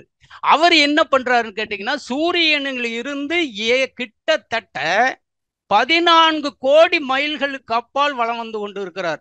நீங்க 9 கோடி மைல், அது 14 கோடி மைல். அப்ப 14 கோடி மைலும் 14ல -9 கழிச்சா உங்களுக்கு பின்னாடி 5 கோடி மைல் அவங்க வந்து செவ்வாய் சுத்திட்டு இருக்காரு. நீங்க முன்னாடி வரும்போது தான் அந்த செவ்வாய் தெரியும், பின்னாடி வரும்போது தெரியாது. ஏன்னா உங்களுக்கு பின்னாடி 5 கோடி மைல்களுக்கு அப்பால் போயிட்டு இருக்கு. அப்ப இந்த ஒரு கிரகம் மட்டும் என்ன ஆகும்? உங்களுக்கு பாதி தான் தெரியும். அப்படி சுத்தி அப்படி வரும்போது அது பாதி தான் தெரியும். இது வந்து செவ்வாய் கிரகம். இவர் வந்து அப்படி சூரியனை சுத்திட்டு வர்றதுக்கு 18 மாதங்கள் ஆகுது. ஏன்னா பாருங்க, பக்கத்துல இருந்தா 88 நாள், அது கொஞ்சம் தள்ளி இருந்துச்சுன்னா 325 நாள், இன்னும் தள்ளி இருந்துச்சுன்னா என்ன, அதாவது 3வது என்ன, நம்மளுடைய நாம் அமர்ந்திருக்கிறோம் அந்த பூமி, அந்த பூமி சூரியனை சுத்தி வர எவ்வளவு நாள் ஆகுது? 1 வருடம் ஆகுது, 12 மாசம் ஆகுது. அதே இது நமக்கு பக்கத்தில் இருக்கிற துணை கிரகம் என்று சொல்லப்படுகின்ற அந்த கிரகம் சந்திரன் நம்ம பூமியை சுத்தி வர்றதுக்கு 29 நாள் ஆகுது. 29 நாள், வெறும் 29 நாள். ஏன்னா பக்கத்திலே ஒரு சுத்து. நம்ம பூமியை சுத்திக்கிட்டு, அதாவது நம்ம தான் வந்து தாய், சந்திரன் நம்மளது குழந்தை, இந்த குழந்தைய கையோட கூட்டிக்கிட்டு சூரியனை சுத்துற மாதிரி நினைச்சுக்கோங்க. அப்ப சந்திரன் நம்ம பூமியை சுத்திக்கிட்டே இருக்கு, இந்த பூமி சூரியனை சுத்திக்கிட்டே இருக்கு. அப்ப ஒரு குழந்தை வந்து கையில கூட்டிட்டு அப்படியே சூரியனை சுத்துற மாதிரி கவர் பண்ணிக்கோங்க. அதுதான் ரொம்ப நல்லது. இந்த அந்த நாட்களை மட்டும் கொஞ்சம் மனசுல அப்படியே கொஞ்சம் பதிவிச்சுட்டு வாங்க. இப்ப 4வது வந்துட்டோம் இல்லையா? 4வது தானே நம்ம 4வது பாருங்க. சூரியன்ல இருந்து 14 கோடி சொல்லிட்டோம்ல, செவ்வாய். இது என்ன கிரகம், எப்படி வீசுதுங்கிறத பின்னாடி பாத்துக்கிறோம். பொசிஷனை முதல்ல பார்ப்போம். இது சூரியனை சுத்தி வர்றதுக்கு 18 மாசம் எடுக்குது. 1.5 வருஷம் ஆகுதுன்னு வைங்களேன். இவர் இது நல்லா புரிஞ்சுக்கங்க. 4வதுல இவருக்கு வந்து நமக்கு பின்னாடி போயிடுவாரு, 5 கோடி மைல்களுக்கு பின்னாடி போயிடுவாரு. அதனால பாதி தான் தெரியும், முன்னாடி வரும்போது தான் தெரியும், முழுமையா பார்க்க முடியாது. அதே மாதிரி அடுத்தது குரு கிரகம். அந்த குரு கிரகம் என்ன ஆகுதுன்னு கேட்டீங்க அப்படின்னா, 5வது சுத்துல இருக்கு பாருங்க. 1 2 3 4 5வது சுத்துல இருக்கு பாருங்க குரு கிரகம். உங்க ரைட் சைட்ல தெரியுது பாருங்க, சின்ன ஒரு நல்ல பெருசா. இன்னொரு ரவுண்டு ஓட சொல்லும் போது தெரியும். இன்னும் அடுத்தது வரும்போது அந்த கிரகங்களுடைய ஃபுல் அளவை நான் காட்டுறேன். அந்த 5வது கிரகம் அப்படி வரும்போது என்னன்னு கேட்டீங்க அப்படின்னா, சூரியனிலிருந்து 48 கோடி மைல்களுக்கு தொலைவில் சுத்திட்டு இருக்குன்னா, நம்ம 9 கோடி தொலைவில் இருக்கோம். இது 48ன்னா கிட்டத்தட்ட நமக்கு பின்னாடி 39 கோடி மைல்களுக்கு பின்னாடி போகுது. எது? அந்த குரு கிரகம். அது எப்படிப்பட்ட கதிர்களை வீசிட்டு இருக்கு என்னங்கிறத பின்னாடி பார்ப்போம். நம்ம பொசிஷனை மட்டும் இப்ப நான் உங்களுக்கு சொல்லிட்டு இருக்கேன், புரியுதா? அப்ப அந்த கிரகம் வந்து என்ன பண்ணுது கேட்டீங்கன்னா, ஒரு நாள் அப்படியே சுத்தி வர்றதுக்கு 12 மாதங்கள், 12 வருடங்கள் எடுத்துக்கின்றன. 12 வருடங்கள் குரு கிரகங்கள். இதெல்லாம் மனசுல வச்சுக்கோங்க. எத்தனாவது சுத்துல இருக்கு பாதையில? 5வது பாதையில இருக்கு. 6வது பாதை எண்ணி பாருங்க. ஒரு கிரகம் இருக்கு, அந்த கிரகம் வந்து பாருங்க, அதை சுத்தி வந்து ஒரு வளையம் இருக்கு பாருங்க, அதுதான் சனி கிரகம். நல்லா கவனிக்கணும். அது 6வது பாதையில ஓடிட்டு இருக்கு. அது சூரியனிலிருந்து கிட்டத்தட்ட 88 கோடி மைல்களுக்கு அப்பால் நம்ம வளம் வந்துகிட்டு இருக்கு. அப்ப நம்ம இருக்கிறது 9, இதுல 88ன்னா 88 -9 போச்சுன்னா நம்மளுக்கு பின்னாடி 79 கோடி மைல்களுக்கு அப்பால் பின்னாடி வந்துகிட்டு இருக்கு. இதையும் நம்ம அரசுத்து தான் பார்க்க முடியும். அப்ப நம்ம முழுமையா எப்படி புதனை பார்க்கலாம், சுக்கிரனை பார்க்கலாம், நமக்கு பக்கத்துல இருக்கிற சந்திரனை பார்க்கலாம், அதுக்கப்புறம் நம்ம பூமியை நம்ம வேணா இருந்து பார்த்துக்கலாம். அதுக்கப்புறம் கிரகங்களை பாதி தான் பார்க்க முடியும். உங்களால முன்னாடி வரும்போது தான் பார்க்க முடியும். இந்த கிரகங்களை நீங்க நினைச்சாலும் ஃபுல்லா பார்க்க முடியாது. அந்த அளவுக்கு வந்து எந்த விஞ்ஞான கருவியும் இல்லை. இதெல்லாம் வந்து கிராபிக்ஸ் தான். இதெல்லாம் மொத்தமா எடுக்க முடியாது. அது முதல்ல புரிஞ்சுக்கங்க. அதுக்கு அடுத்தது இருக்கிறது வந்து யுரேனஸ்ங்கிற ஒரு கிரகம், நெப்டியூன்னு ஒரு கிரகம், புளூட்டோனுங்கிற கிரகம். அந்த வளையத்தை தாண்டி, அந்த சனி கிரகம் இருக்கு பாத்தீங்களா, அந்த வளையத்தை தாண்டி வந்தாச்சுன்னா அப்படியே வந்து 6வது 7வது 8வது 9வதுல எல்லாம் வந்து பாத்தீங்கன்னா யுரேனஸ் அது வந்து 178 கோடி மைல்களுக்கு அப்பால் இருக்கு. எங்க சூரியன்ல இருந்து. நெப்டியூன் வந்து 280 கோடி மைல்களுக்கு அப்பால் இருக்கு. புளூட்டோ வந்து 367 கோடி மைல்களுக்கு அப்பால் இருக்கு. இதெல்லாம் ரொம்ப தூரமா இருக்கிறனால இதனுடைய காந்தலை கதிர்களை நம் கிரகங்கள் வந்து நம்மளுடைய கிரகமான பூமியில் வந்து அது பாதிப்பை ஏற்படுத்துவதில்லை. அதனால் உயிரினங்களுக்கும் பொருள்களுக்கும் எந்த விதமான மாற்றங்களை, நன்மை தீன்மைகளை தொடுவதில்லை என்பதனால் இதை வந்து அப்படியே ஒதுக்கிட்டாங்க. ஆனா எதனால ஒதுக்கிட்டாங்கன்னா, இவங்க சயின்ஸ்ல ஒதுக்கல, அவங்க பார்த்துட்டு தான் இருக்காங்க. ஆனா என்னது, ஜாதகத்துல வந்து புளூட்டோ, யுரேனஸ், நெப்டியூன் இது பூரா எடுக்கிறது இல்லை. ஏன்னா இது மனித உயிர்களையும் பொருள்களையும் பாதிக்கிறது இல்லைங்கனால விட்டுறாங்க. நம்ம இப்போ முக்கியமா பார்க்க போனது சூரிய குடும்பங்களில் உள்ள 9 கிரகங்கள். இதுதான். இப்போ நல்லா பார்த்துட்டீங்களா? இப்ப நீங்க மனசுக்குள்ள இமேஜின் பண்ணணும் 2 கிரகங்கள். அது உண்மையிலே கிரகங்கள் அல்ல. சாயா கிரகங்கள் என்பது சாயான்னா நிழல்னு அர்த்தம். சான்ஸ்கிரிட் வேர்டு சாயான்னா நிழல். நிழல் கிரகங்கள் அல்லது தூசு கிரகங்கள். இப்ப சூரியனுக்கு வாங்க பக்கத்துல. இப்ப நம்ம இந்த அளவை சொல்ல இது பண்ணிட்டோம். சனியான கிரகம் 6வது பட்டையில நீள்வட்ட பாதையில வகுக்கும்போது சூரியனை ஒரு சுத்து முடிக்கிறதுக்கு 30 வருடங்கள் ஆகுது பாருங்க. 88 நாள்ல 1, 225 நாள்ல 1, 1 வருஷத்துல பூமி, அதுக்கடுத்தது 1.5 வருஷத்துல செவ்வாய், அதுக்கடுத்ததுல வந்து 12 வருஷத்துல குரு, கடைசியில 30 வருஷத்துல சனி. எப்படி போதும், தூரம் ஆக ஆக ஆக நாட்கள் கூடிக்கொண்டே போகின்றன. இப்ப இதெல்லாம் மனசுல அப்படியே வச்சுக்கங்க. இது ரொம்ப முக்கியம். அடுத்தது சூரியனை கொஞ்சம் பாருங்க. அந்த சூரியன்ல நான் சொல்றதை அப்படியே மனசுல வாங்கிட்டு அதன் மூலமா ஃபாலோ பண்ணிவாங்க. அந்த சூரியன்ல நடுவுல பாத்தீங்கன்னா, அந்த சூரியனுடைய நடுவுல இருக்கிற அந்த கொதி நிலையினுடைய டிகிரி என்ன தெரியுமா? 1,40,00,000 டிகிரி செல்சியஸ். அந்த சூரியனுடைய மைய பகுதியில் இருக்கிற வெப்பத்தினுடைய அளவு 1,40,00,000. எப்படி இருக்கும் பாருங்க.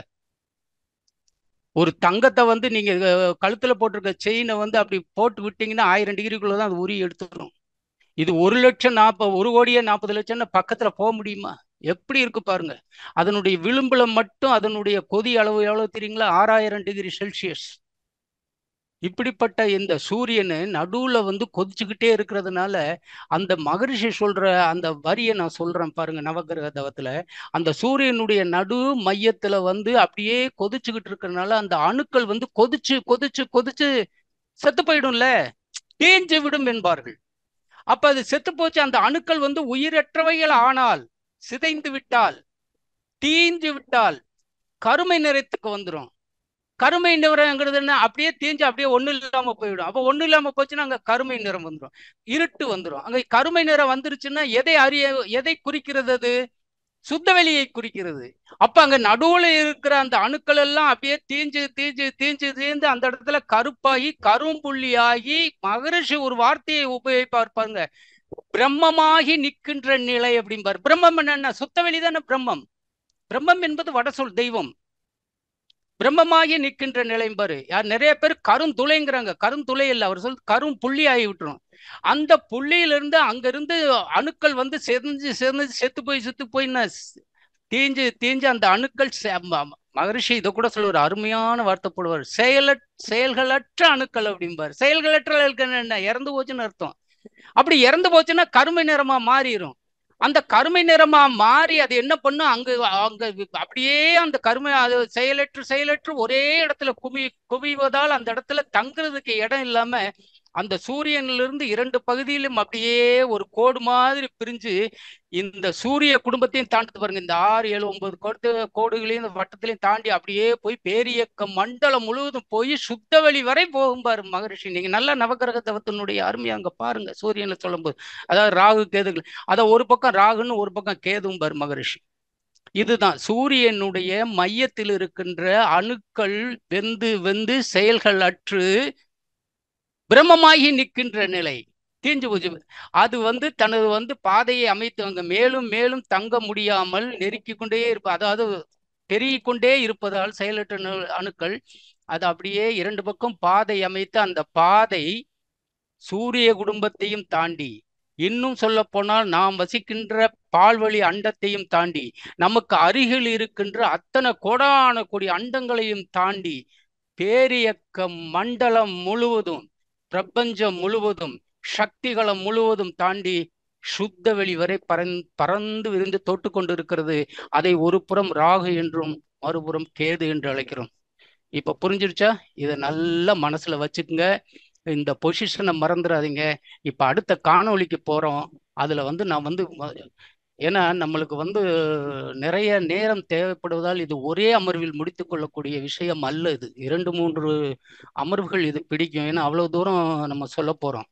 இந்த எதுக்குன்னு கேட்டீங்கன்னா, எந்தெந்த கிரகம் எங்க இருக்குன்னு பார்த்துட்டா தான் அந்தந்த கிரகம் நம்ம உடல் ரீதியா என்ன செய்யுது, மன ரீதியா என்ன செய்யுது, நம்ம வாழ்க்கையில என்ன செய்யுது, இது ஜோசியங்கள்ல சொல்லப்படுகின்ற நிலைகளை என்ன செய்யுது, துன்பம் கொடுக்கும்போது இந்த கிரகங்களை நாம் எப்படி பயன்படுத்த வேண்டும் அப்படிங்கிறத நம்ம எல்லாம் மொத்தமா விரிவா பார்க்க போறதுனால இப்ப இந்த அளவுக்கு இந்த இதை மனசுல வச்சுக்கோங்க.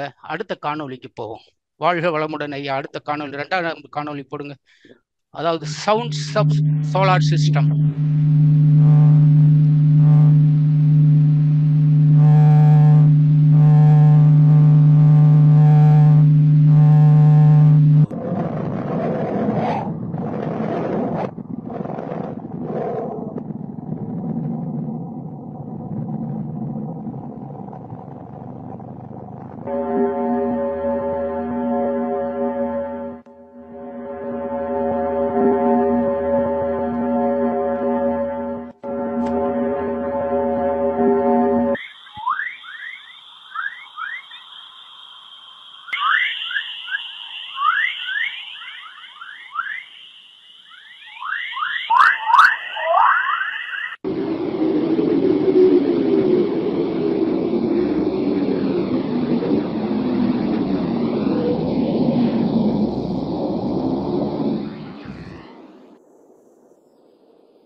வாழ்க வளமுடன். இப்ப நீங்க பார்த்த இந்த காணொலியில பாத்தீங்கன்னா, சூரியன்ல இருந்து புளூட்டோ வரைக்கும் காட்டியிருக்கேன். இது பூரா மூவிங் பண்ணும்போது இருக்கிற சவுண்டுல நாசா எடுத்து அப்படியே நம்மளுக்கு கொடுத்துருக்காங்க. ஒரு கிரேட் தேங்க்ஸ் சொல்லணும் நாசாவுக்கு. இந்த சவுண்டை பூரா பார்த்துருக்கேன். இப்ப முதல்ல ஒண்ணுன்னா பாக்குறோம். ஷன்னை காட்டுங்க முதல்ல.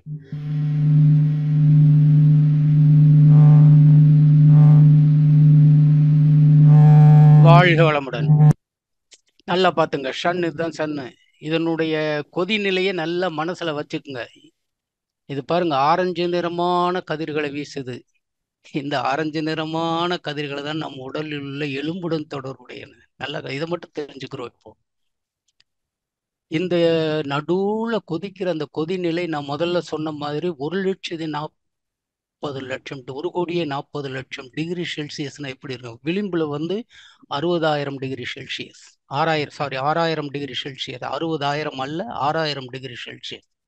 இதுதான் சூரியன். இது தன்னைத்தானே சுத்திக்கிறதுக்கு வந்து எவ்வளவு 25 நாட்கள் ஆகுனது. இதை நீங்க இப்ப இந்த சூரியனை பாக்குறீங்களா? இந்த சூரியனை நாம் சோலார் சிஸ்டம் டான்சிங், அது நடனமாடும் காட்சியில் அது சுத்தி வரும் பொழுது எங்க இருந்ததுங்கிறதை நீங்க முதல்ல புரிஞ்சுக்கணும்.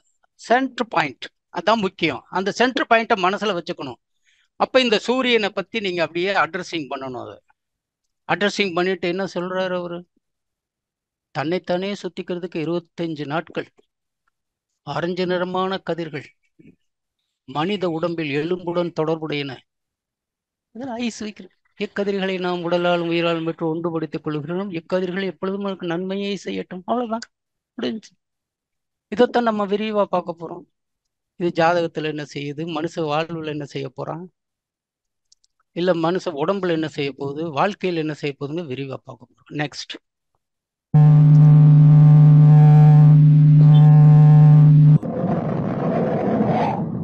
ஸ்டாப்.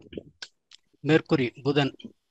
கீழே கொடுத்துருக்கிறது கிலோமீட்டர்ல கொடுத்துருக்காங்க. நம்ம மைல்ல மகரிஷி சொன்ன அந்த வார்த்தை. ஏன்னா எப்பவுமே வந்து குரு உபதேச சத்துக்கடை வெளியிடக்கூடாது. குரு என்ன சொல்றாரோ அதைத்தான் நம்ம மெயின்டைன் பண்ணணும். அதான் ரொம்ப முக்கியம். இவங்க கீழே கொடுக்குற அந்த அளவு 4 இதெல்லாம் நமக்கு கவலையே கிடையாது. இதுதான் புதன். இது எங்க இருக்கு? நம்ம முதல்ல அந்த நடனமாடும் காட்சியை பார்த்தோம் இல்லையா? அப்ப சூரியன்ல இருந்து முதல் சுத்துல இவர் வர்றார். இவர் வந்து வாழ்க்கையில வந்து நான் என்ன பண்ணுவேன்னு கேட்டீங்கன்னா, இவர் வந்து கவி புலமையில பயங்கரமானது, ஞானம் கொடுக்க, அதாவது ஞானம் இல்லை, அதாவது கல்வி கேள்விகளில் அருமையாக கொடுக்கக்கூடிய ரொம்ப சத்து வாய்ந்த, ரொம்ப சக்தி வாய்ந்த கிரகம் அது. இது மனித உடம்புல தோலோடு தொடர்புடையது. புதன் வந்து பசுமை நிறமான கதிர்களை வீசி கொண்டுள்ளது. இப்போ இந்த சில என்ன சார் பசுமை நிறமாங்கிறீங்க, எப்படி உங்களுக்கு அதுல பச்சை மாதிரி தெரியலையே, என்னமோ மாதிரி தெரியுதுன்னா, நம்ம இங்கிருந்து போட்டோ எடுக்கும் போது, இங்கிருந்து படம் பிடிக்கும் பொழுது அந்த வாயுக்கள், அந்த காற்றுகள் எப்படி குறிப்பிடுது, எந்த உஷ்ணம் அந்த கிரகத்தினோட இந்த காற்றுல எப்படி உஷ்ணம் இருக்கு, அதுக்கு தகுந்த மாதிரி உங்களுக்கு அந்த அலைகள் மாறுபட்டு இந்த ஒளியை அந்த கலரை மாற்றும். நமக்கு இதுக்கு உண்டான கிரகம் பசுமை நிறமான இதை பார்த்துட்டீங்கன்னா இது அப்படியே பசுமை நிறமா நினைச்சுக்கணும். ரெண்டாவது என்ன, சூரியனிலிருந்து முதல் ரவுண்ட்ல நம்ம பூமியில உட்காந்து ஃபுல்லா பார்க்கக்கூடிய சக்தி உண்டு நமக்கு. அடுத்தது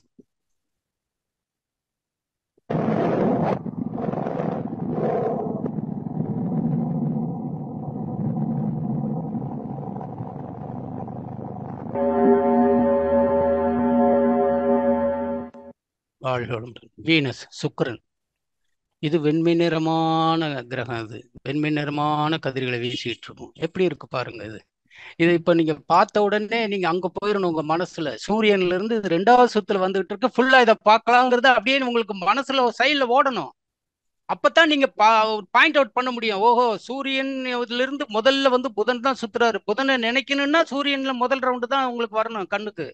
2வது ரவுண்ட்ல சுக்கிரன் வர்றாரு அப்படின்னா இந்த சுக்கிரனை பார்க்கணும்னா உடனே உங்களுக்கு உள் உணர்வா என்ன போகணும், அப்பா 2வது ரவுண்ட்ல வந்துகிட்டு இருக்கிறவர் அதுல இருந்து 6 கோடி மைல்ல ரைட் முதல்ல புதன் சுத்துறாரு, இப்ப இவர் சுத்த தான் நம்ம ஃபுல்லா பார்க்கலாம் அப்படிங்கிற மனசுல தெரியணுங்கிறதுக்கு வேண்டிதான் இது. இவர் தான் இது முக்கியமான கிரகங்க. மனித வாழ்க்கையில் இது வந்து என்ன பண்ணு தெரியுமா, கணவன் மனைவிக்குரிய கிரகம். மனித உடம்புக்கு வந்து சுக்ர ஸ்ரோனிதம் என்று சொல்லப்படுகின்ற விந்து நாதத்தினுடைய தொடர்புடையது. ஏன்னா கணவன் மனைவினால விந்து நாதம் தானே வரும். அதனாலதான் அதையும் கம்பேர் பண்ணி இதுல ஜாதகத்துல சொல்றாங்க. இது எந்தெந்த நேரத்துல அவங்க 2 பேத்துக்கு பிரச்சனை, அது அதெல்லாம் பின்னாடி பார்க்கலாம். நெக்ஸ்ட்.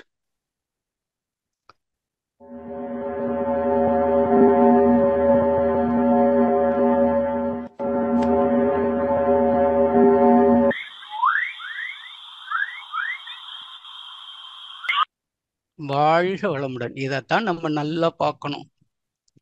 இன்னும் கொஞ்சம் சென்டருக்கு கொண்டு வாங்க ஐயா. ஓகே ஓகே ஓகே, அப்படியே வரட்டும். சந்திரன் வரட்டும் பக்கத்துல. ரைட், இருக்கட்டும். இன்னும் முன்னாடி வருங்க, வேணா பின்னாடி போட்டு முதல்ல காட்டின மாதிரி காட்டுங்கய்யா தயவு செய்து. ரைட், போதும். பக்கா பக்கா பக்கா விட்டுருங்க. இப்ப இந்த இருக்கு பாருங்க, நம்ம இந்தியா எந்த பக்கம் இருக்கு பாருங்க. இந்தியா பக்கம் வந்து சூரியன் தென்படுந்த பூமியினுடைய மறுபக்கம் வந்து வெளிச்சம் இல்லை, சூரியனுடைய கதிர்கள் படலை. அதனால இந்தியா நல்லா தெரியுது பாருங்க.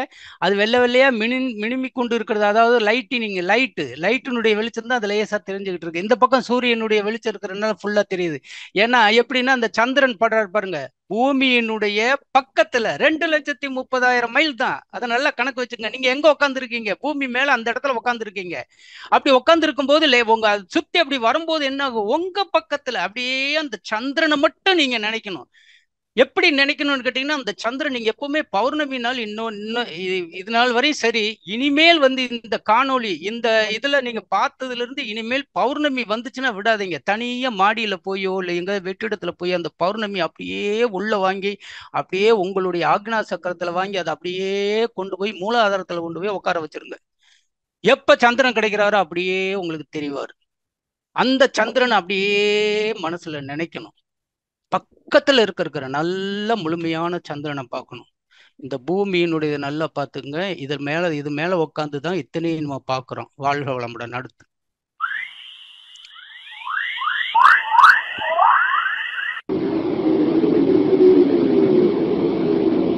வாழ்க வளமுடன். பாருங்க, மார்ஸ் செவ்மை நிறமான கதிர்கள் எப்படி இருக்கு பாருங்க. இது வந்து இதை பார்த்த உடனே நீங்க என்ன நினைக்கணும்? செவ்வாய் சூரியனுக்கு பின்னாடி போறாரு. இது நம்ம சூரியன்ல இருந்து 14 கோடிங்கிறத நினைக்கணும்.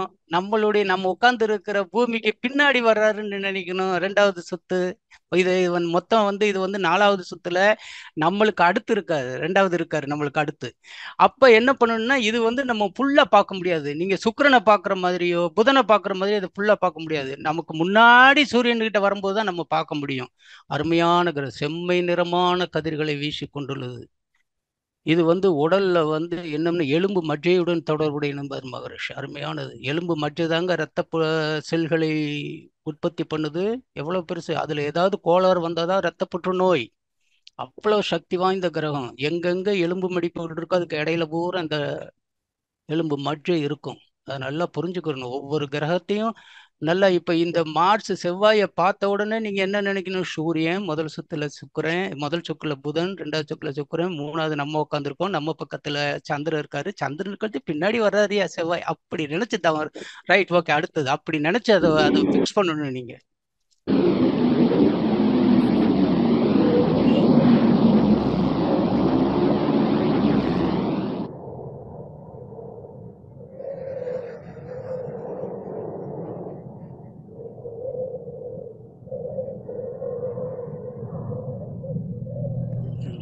அருமையான கிரகம் ஐயா அது.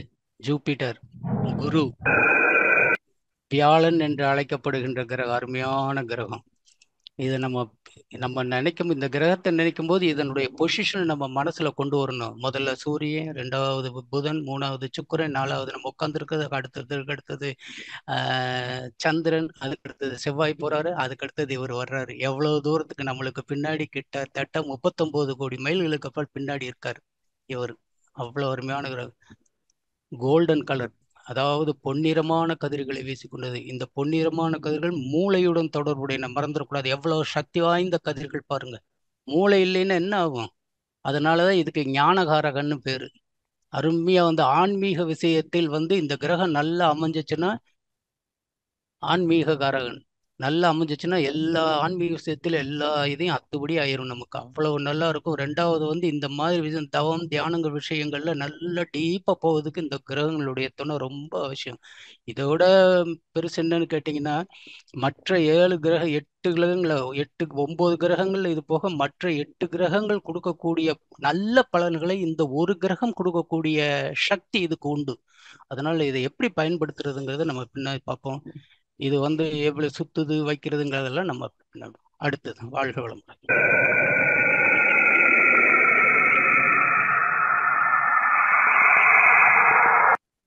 சனி கிரகம் ரொம்ப முக்கியமான கிரகங்க. ரொம்ப தூரத்துல இருக்கு. எத்தனை மணி? 88 கோடி மைல்களுக்கு அப்பால் இருக்கு. இதை நினைக்கும் போது நீங்க இது பண்ணிக்கணும்.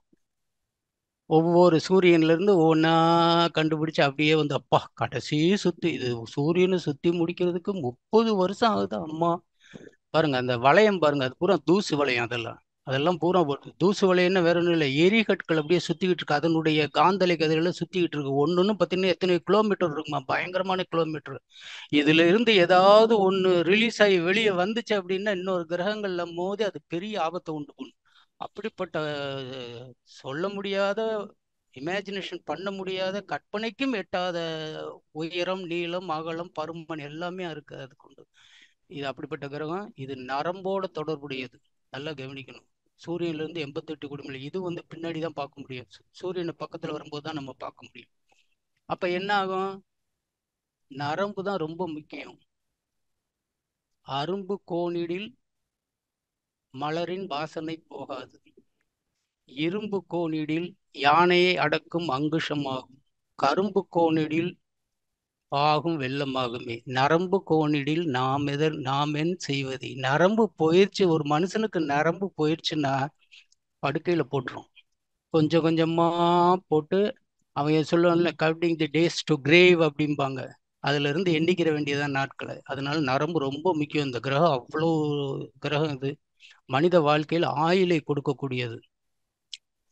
அதனால இந்த கிரகமும் ரொம்ப முக்கியம். இதை பத்தி பின்னாடி வாழ்க்கையில இதெல்லாம் நம்ம நல்லா பார்க்க போறோம், ரொம்ப அலச போறோம் ஒண்ணுக்காக. பாருங்க அடுத்தது, பாருங்க அடுத்தது என்ன இருக்கும், யுரேனஸ், நெப்டியூன், புளூட்டோ தான். அதை பத்தி நம்ம பேச போறதுல பார்த்துக்குங்க, அதுக்கு அடுத்துக்குங்க. அப்படியே போகட்டும் ஐயா.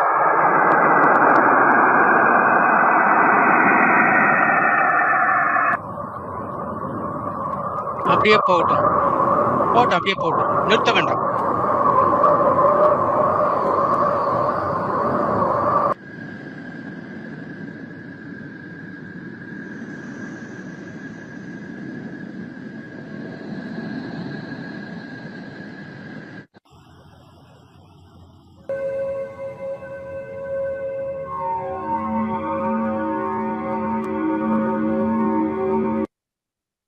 வாழ்க வளமுடன். இவ்வளவு இது பார்த்தீங்க, நல்லா மனசுல பதிஞ்சிருக்குன்னு நினைக்கிறேன். இதை விட அருமையானது இன்னும் ஒரே ஒரு காணொலி இருக்கு, அதை மட்டும் கொஞ்சம் பாருங்க. ஒரு நிமிஷமோ 1.5 நிமிஷம் தான் ஓடுது, ஒரு தடவை தான் போட போறேன் அது. அதுல பார்த்தீங்கன்னா அந்த காணொலியினுடைய இது என்ன, கேலக்சியினுடைய கம்பேரிஷன். அது ஒவ்வொரு கேலக்சி எப்படி இருக்குன்னு பாருங்க. அந்த ஒவ்வொரு கேலக்சிக்குள்ளும் கோடான கோடி கோள்கள், நட்சத்திரங்கள், சூரியன்கள் இருக்கு. ஒவ்வொரு கேலக்சி இப்போ பார்ப்போம், கேலக்சியுடைய கம்பேரிஷன் ஃபைனல் காணொலி.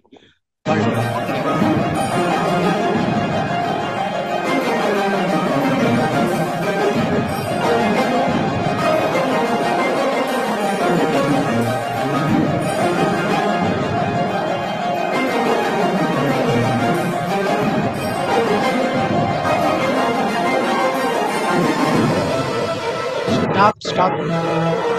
ஒவ்வொரு கேலக்சியும் பாருங்க வந்துகிட்டே இருக்கு. ஐயா பேர் வரல, பரவாயில்ல, இது போட்டோம். அப்புறம் அடுத்தது இன்னொரு தடவை பார்த்துக்கலாம். போட்டோம், அப்படியே போட்டோம். இது ஒரு கேலக்சி.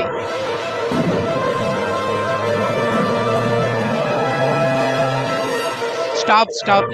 இது ஒரு கேலக்சி பாருங்க, இது ஒரு கேலக்சி. இப்ப காட்டிட்டு இருக்கிறது தான் கேலக்சி. இந்த நடுவுல இருக்கிற அவ்வளவு வெளிச்சமும் சூரியன்களுடைய வெளிச்சம். அது மொத்தமா கோடான கோடி சூரியன்கள், கோடான கோடி நட்சத்திரங்களுடைய மொத்த வெளிச்சம் தான். இப்ப ஒவ்வொரு கேலக்சியும் வந்துகிட்டே இருக்கு பாருங்க. அதுல நாம் இருக்கிற மில்கி வே கேலக்சி வரும். அப்ப நான் காட்டுறேன் பாருங்க. போலாம்.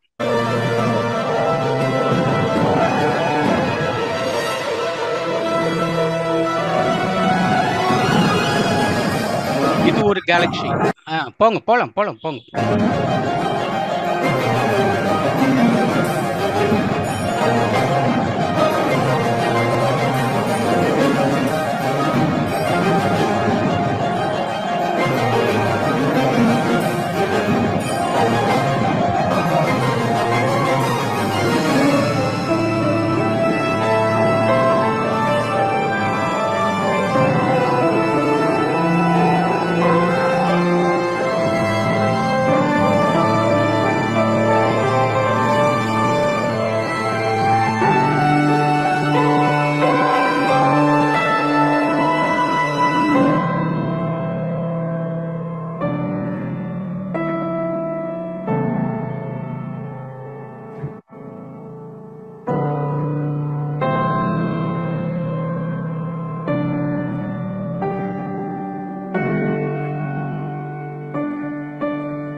ஸ்டாப்.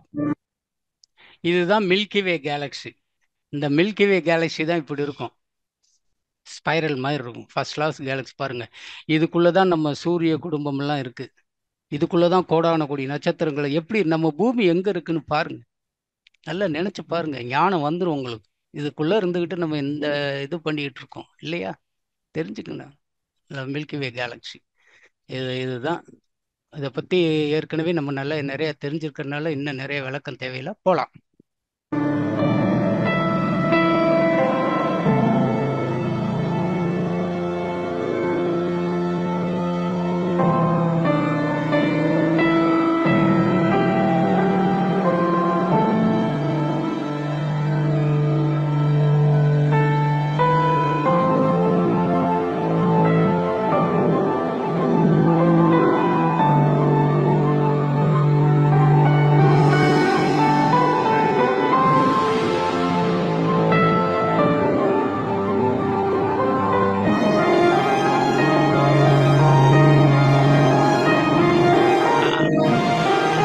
முடிச்சுக்கணும், அப்படியே முடிச்சுக்கணும். இப்ப பாருங்க, இவ்வளவுதான் முடிஞ்சு. இது பின்னாடி இருக்கிறது பூரா அதை கொஞ்சம் கடைசி இதை மட்டும் காட்டுங்க, கொஞ்சம் கடைசி மட்டும் ஒரு விளக்கம். ஸ்டாப். இப்ப பாருங்க, இது நடுவில் இருக்க கேலக்ஸி. நம்ம பார்த்த கேலக்ஸி தான் பின்னாடி அப்படியே தூரமா போக போக போக பாருங்க, அது கொஞ்சம் சின்ன சூரியன் மாதிரி தெரியும். அது ஒரு பெரிய கேலக்ஸி. அந்த சுத்தி இருக்கிற அது பூரா ஒன்னொன்னு கேலக்ஸி. இது சில நேரம் இந்த விஞ்ஞானிகள் சொல்லும்போது உலகத்தில் உள்ள ஆற்று மணல்களை பூரா எடுத்து எண்ணி பார்த்தா எவ்வளவு இருக்குமோ அவ்வளவு எண்ணிக்கை உள்ளது இந்த கேலக்ஸி. அதனாலதான் கோடான கோடி கேலக்சிங்கிறது கணக்கு. இதெல்லாம் சேர்ந்துதான் பிரபஞ்சம். வாழ்த்துக்கள், வாழ்க வளமுடன். முடிச்சுக்குங்க. அதனால இப்ப நம்ம பல்லாம் பார்த்துட்டோம். இனிமேல் வர்ற 2 அமர்வுகளில் நம்ம என்ன பண்ண போறோம்னு கேட்டீங்கன்னா, பொசிஷன் பார்த்துக்கிட்டோம். அப்பதான், ஏன்னா நான் இன்னொரு தடவை நல்லா சொல்றேன், எந்த கிரகத்தின் மேல தவம் இருக்குமோ அந்த கிரகம் தான் நமக்கு பலனை கொடுக்கும். மாறி இருந்தோம்னா பலன் கிடைக்காது. கிடைக்காதுன்னு இல்லை, வேஸ்ட் இது. அவ்வளவு. அதனாலதான் இவ்வளவு தூரம் உங்களுக்கு கொடுத்துருக்கேன். அடுத்தது தனித்தனியா நம்ம இதே மாதிரி ஒவ்வொரு நம்ம சூரிய குடும்பத்தில் இருக்கிற ஒவ்வொரு பிளானட்டையும் வச்சு எப்படி தவம் இருக்கிறதுங்கிறத நம்ம அடுத்த இதுல பார்க்கலாம். வாழ்க வளமுடன், வாழ்க வளமுடன், வாழ்க வளமுடன், வாழ்க வளமுடன். தற்போது ஐயா அவர்கள் நம்முடைய கேள்விகளுக்கு சிறப்பாக பதிலளிக்க இருக்கிறார்கள். கேள்வி கேட்க விரும்பும் அன்பர்கள் தங்களுடைய கைபேசியை தாங்களே அன்மியூட் செய்து கொண்ட கேள்விகளை மட்டும் சுருக்கமாக கேட்கும்போது அனைவருக்கும் அது பயனுள்ள முறையில் அமையும் என்பதை அன்போடு தெரிவித்துக் கொள்கிறோம். முதலாவது அன்பராக வசந்தா தேவி அம்மா அவர்களை அன்போடு அழைக்கிறோம். வாழ்க வளமுடன் ஐயா. வாழ்க வளமுடன். வசந்தரா தேவி அம்மா, சொல்லுங்கம்மா. ஐயா, மிக்க மகிழ்ச்சி ஐயா. வாயில வார்த்தையே வரலையா. இறைவனுக்கும் குருவுக்கும் மிக்க நன்றி ஐயா. உங்களை போல ஒரு ஆசிரியர் கிடைச்சி எங்களை தெளிவுபடுத்துறதுக்கு. ஐயா, எனக்கு கொஞ்சம் பண கஷ்டம் இருந்ததால நான் தினமும் இது நவகிரக தவம் பண்ணுவேன் ஐயா வீட்டுல. நீங்க போன தடவை பேசுனது அந்த ரிஷப ராசி எனக்கு இப்போ குருவோ சுக்கிரன் சனி எல்லாம் ஒரு நல்ல இடத்துல அமர்ந்துக்கிறாங்கன்னு தெரிஞ்சு, வியாழக்கிழமை வெள்ளிக்கிழமை சனிக்கிழமை எல்லாம் அந்த 6 to 7 அந்த ஓரையில அது தவம் பண்றையா. இருந்தாலும் கூட தினமும் நவகிரக தவம் பண்ற, அது சரியா தப்பாயா? சனிக்கிழமை நவகிரக, அதாவது என்னைய கேட்டீங்கன்னா இது சிறப்பு தவங்கள்ல சேர்ந்தது இந்த நவகிரக தவம். ஆமையா. நமக்கு தேவை தவம் செய்து அதன் மூலமாக நாம் ஒரு தவ பலனை அடைய வேண்டும் என்றால் நம்ம குண்டலினி தவம் தான் முதல்ல நல்லா செய்யணும். செஞ்சுட்டு இது சிறப்பு தவம் தான். இத சனிக்கிழமை, அதான் மகரிஷி சொல்றாங்க, சனிக்கிழமை அமாவாசை, சனிக்கிழமை செய்யுங்க நவகிரக தவம், பஞ்சபூத நவகிரகம். அதை விட்டதுன்னா அமாவாசை பௌர்ணமியில கண்டிப்பா செய்யுங்க. டெய்லி செய்யறதுனால நேரம் இருந்தா செய்யலாம். அதை பத்தி ஒண்ணும் கிடையாது. மனதில் அமைதி வேணும், சூழ்நிலை அமையணும், எல்லாம் செய்யணும். ஏதோ நான் தவம் டெய்லி செய்யறேன்னு சொல்லிட்டு எல்லாத்தையும் அங்க மனசை செலவு விட்டு இங்க உட்காந்து எந்திரிச்சோம் அப்படின்னு இருக்கக்கூடாது. செஞ்சாலும் 1/2 மணி நேரம் 1/4 மணி நேரம் செஞ்சாலும் அருமையா செய்யணும். அதுதான் முக்கியம். காலையில அந்த 5:30 மணிக்கு அந்த தவம், 6 மணிக்கு அந்த எக்ஸசைஸ் ம் எல்லாம் முடிச்சிடுறேயா. ம் 7 மணி வரைக்கும் எல்லாமே முடிச்சிட்டு அதுக்கப்புறம் ம் வீட்டு வேலையெல்லாம் செஞ்சுட்டு இந்த 10 மணிக்கு எல்லோரும் போயிட்ட பின்னாடி அமைதியா இருப்பேயா. ம் அப்போ இந்த நவகிரக தவத்தை போட்டுட்டு உட்காந்துருவேன், அமைதியா உட்காந்து அதுக்கு மேல தவம் பண்ணுவேன். ம் ஆனா இந்த ஓர நாள்ல நீங்க சொன்னது போல 6 மணில இருந்து 7 மணிக்கு வியாழக்கிழமையில குரு, வெள்ளிக்கிழமையில சுக்கிரன், சனிக்கிழமையில சனி. அது 6 மணிக்கு ஒரு 10 நிமிஷம் அந்த ஓரையில அது மேல தவம் அதே அதே பண்றேன். அதே பெருசு, அதே நல்லா இருக்கும், நல்லா இருக்கும். அதுலயே பலன் நிறைய அடையலாம், அதுலயே நல்ல பலன் அடையலாம், நல்ல பலன் சரி அடையலாம். ஐயா, சரி ஐயா. அதான் மொத்தமா மொத்தமா கேட்டேன். இருக்கிறது ஜெனரல் பாயிண்ட், சரியா. தனித்தனியா இருக்கிறது ஸ்பெசிபிக் பாயிண்ட், அவ்வளவுதான். அதையா உங்களுக்காக காத்திருந்தேன். 30ஆம் தேதி வருவீங்க, எப்படி ஸ்பெஷலா சொல்லுவீங்கன்னு காத்திருந்தேன். இப்ப மறுபடியும் அடுத்த மாசம் தள்ளி போயிடுச்சு. இல்ல, எதிர் அடுத்த மேல மாசம், அடுத்த மாசம் தான் வருது. இடையில எனக்கு கடைசி நாள் இருக்கிறதுனால கொஞ்சம் சரி, பார்ப்போம் பார்ப்போம். சரி ஐயா, சரி ஐயா. வாழ்க வளமுடன் ஐயா. வாழ்க மிக்க வளமுடன், நன்றி ஐயா, வாழ்க மிக்க நன்றி. வாழ்க. அம்மா வாழ்க வளமுடன்ங்கம்மா. வாழ்க வளமுடன் அம்மா. நன்றி அம்மா. வாழ்க வளமுடன். ஐயா. அடுத்ததாக சூரியகலா அம்மா அவர்களை அன்போடு அழைக்கின்றோம். அன்மியூட் பண்ணிட்டு பேசலாங்கம்மா. சூரியகலா அம்மா. நன்றிங்கம்மா. ஐயா வாழ்க வாழ்க வளமுடன். வாழ்க வளமுடன். சொல்லுங்கம்மா. நுணுக்கங்கள் ரொம்ப அருமையா இருந்ததுங்க ஐயா. ஒரு சந்தோஷம். நவகிரக தவம் செஞ்ச ஒரு மன நிறைவு ஏற்பட்டதுங்க ஐயா. ரொம்ப நன்றிங்க ஐயா. ம். இந்த மற்ற கேலக்சி எல்லாம் காட்டினீங்க இல்லையா, அந்த ஆமா. மற்ற கேலக்சியோட செயல் தாக்கம் ம். நம்முடைய மில்க்வே கேலக்சிக்கு, முக்கியமா நாம் வாழும் இந்த பூமிக்கு ஏதாவது ஏற்படுமா ஐயா? இதை பத்தி சொல்லுங்க. நன்றிங்க ஐயா. வாழ்க வளமுடன். அதாவது கேலக்சி ஒன்றோடு ஒன்று நகர்ந்துகிட்டு தான் இருக்கு. ஆ, அநேகமா ஆண்ட்ரோமேடா கேலக்சிங்கிறது நம்ம பக்கத்துல இருக்கிற கேலக்சின்னு பக்கத்துல கிடையாது, அது எத்தனையோ கோடி லைட் இயர்ஸுக்கு அப்புறம் இருக்கு. அது இது கொலைடாகுங்கிறாங்க. அது ம், எத்தனையோ கோடி வருடங்கள். அது வரைக்கும் நம்ம மனிதன், அதாவது விஞ்ஞானத்தின் மூலமா நம்ம எந்த இதையும் சொல்ல முடியாது, ஆ, பார்க்கவும் முடியாது. அந்த ம். காலத்துல அது என்ன ஏற்படுத்துது விஞ்ஞானம்னு சொல்ல முடியாது. மனிதனுக்கு ஆயுள் பத்தாது இயற்கையினுடைய ரகசியங்களை அறிவதற்கு. சரி. அதனால நம்மளுக்கு பின்னாடி எல்லாம் சொல்றாங்க, எப்பவோ இப்போ ஒரு 20-30 ஆண்டுகளுக்கு முன்னாடியே உலகம் அழிய போகுதுன்னாங்க. உலகம் அழிஞ்சுதான் போகுது, ஆனா கொஞ்சம் கொஞ்சமா அழிஞ்சுகிட்டு இருக்கு. மொத்தம் அழியலைனாலும் கொஞ்சம் கொஞ்சமா அழிந்து கொண்டு இருக்கிறது. அதனால கவலைப்பட வேண்டியதில்லை.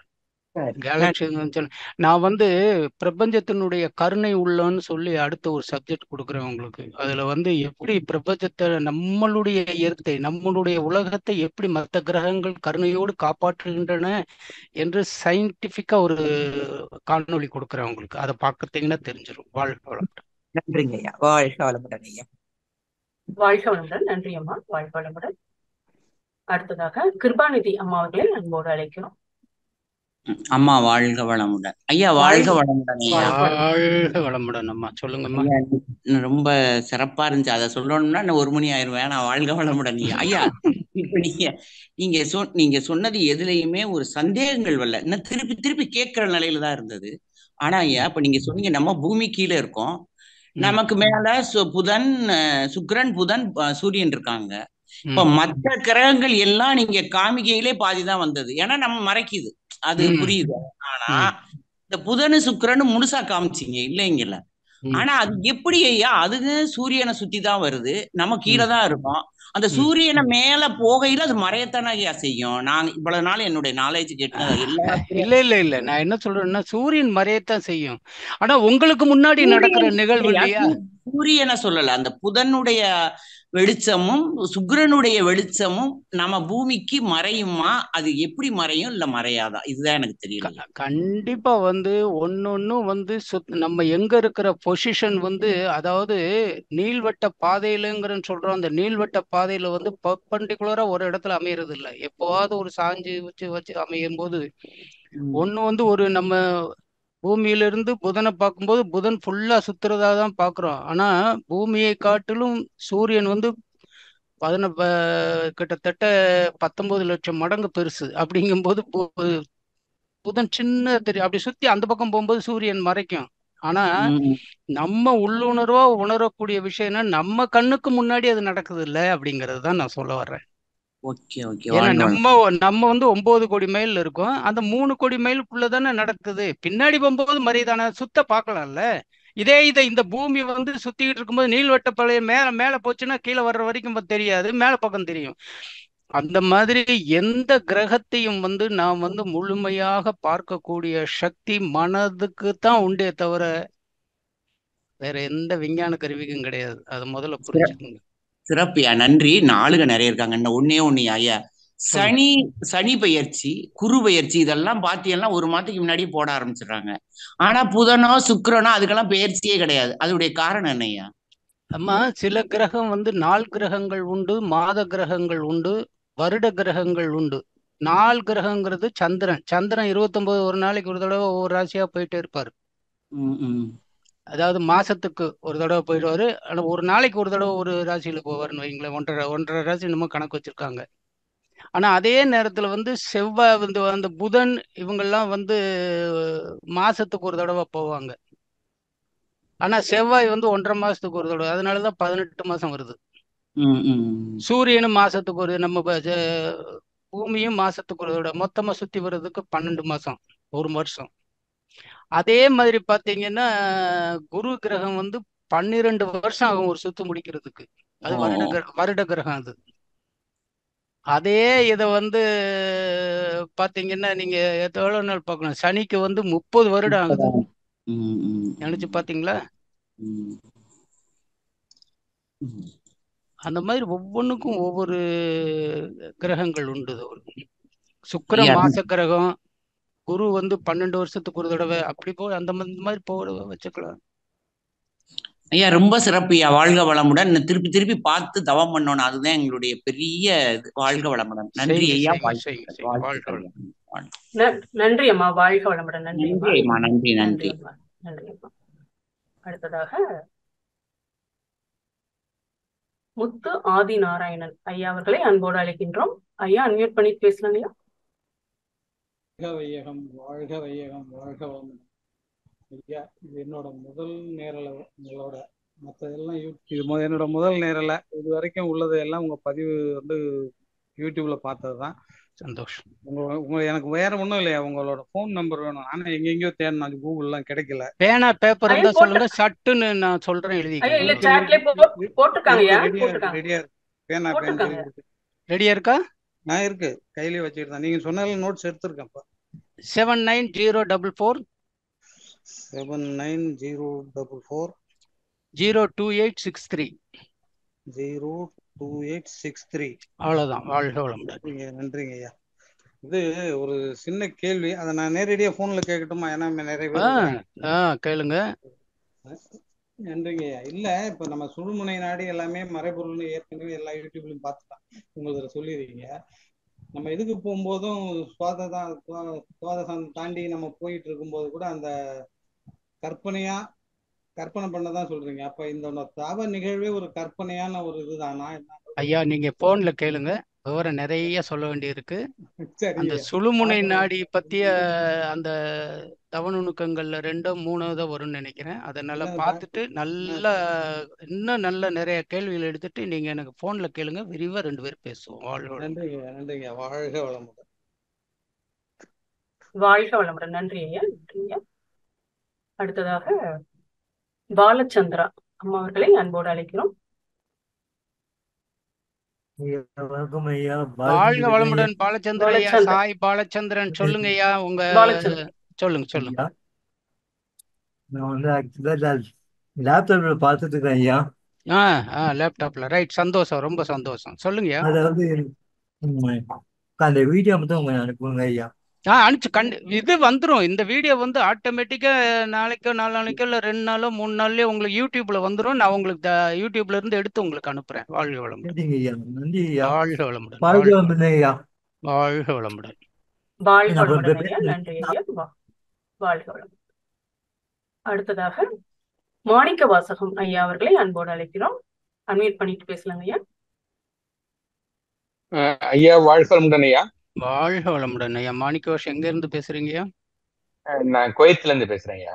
வாழ்க வளமுடன். சொல்லுங்க. குவைத்துல இருந்து சொல்லுங்க. சிறப்புங்கய்யா. ஆக்சுவலா இந்த 27 நட்சத்திரம் 12 ராசி எல்லாம் சொல்றாங்க இல்லையா, அது வந்து இந்த மில்கி வே கேலக்சிக்குள்ளேயே முடிஞ்சிருமா இல்ல என்டையர் பிரபஞ்சத்தையும் கவர் பண்ணிருமாங்கிறது தான் என்னோட கேள்வி. அப்ப கோடி கோடி கோடி கணக்கான நம்ம பிரபஞ்ச பத்தி தான் பேச்சு. அதெல்லாம் எடுத்தா இன்னும் கோடி. ம் ம் நாம் வாழ்ந்துகிட்டு இருக்கின்ற அந்த மில்கி வே கேலக்சின்னு கூட இல்ல, நம்ம சூரிய மண்டலத்தை அடுத்து இருக்கக்கூடிய சூரிய குடும்பத்தில் இருக்கக்கூடிய அத்தனை கோடி கோடிக்கணக்கான நட்சத்திரங்களை தான் ஒரு கற்பனையில வச்சு 27 நட்சத்திரங்களா பிரிச்சு அந்த 12 ராசி. 27 நட்சத்திரங்களாக அதை குழுவா உண்டாக்கி 12 ராசிகளில் அதை அடக்கி இருக்கிறார்கள். ம் அந்த So, கோடான கோடி நட்சத்திரத்தை குறிப்பு 27 அதுல குறியீடுது. கோடான கோடி ம் நட்சத்திரங்களின் குறியீடு தான் 27 நட்சத்திரங்கள். அந்த ம் 27 நட்சத்திரங்களுக்குள்ளதான் யாரு இந்த உலகத்துல பிறந்தாலும், கோடி கோடி மக்கள் இருந்து பிறந்தாலும் அந்த 27 நட்சத்திரத்திற்குள்ளதான் வருவாங்க.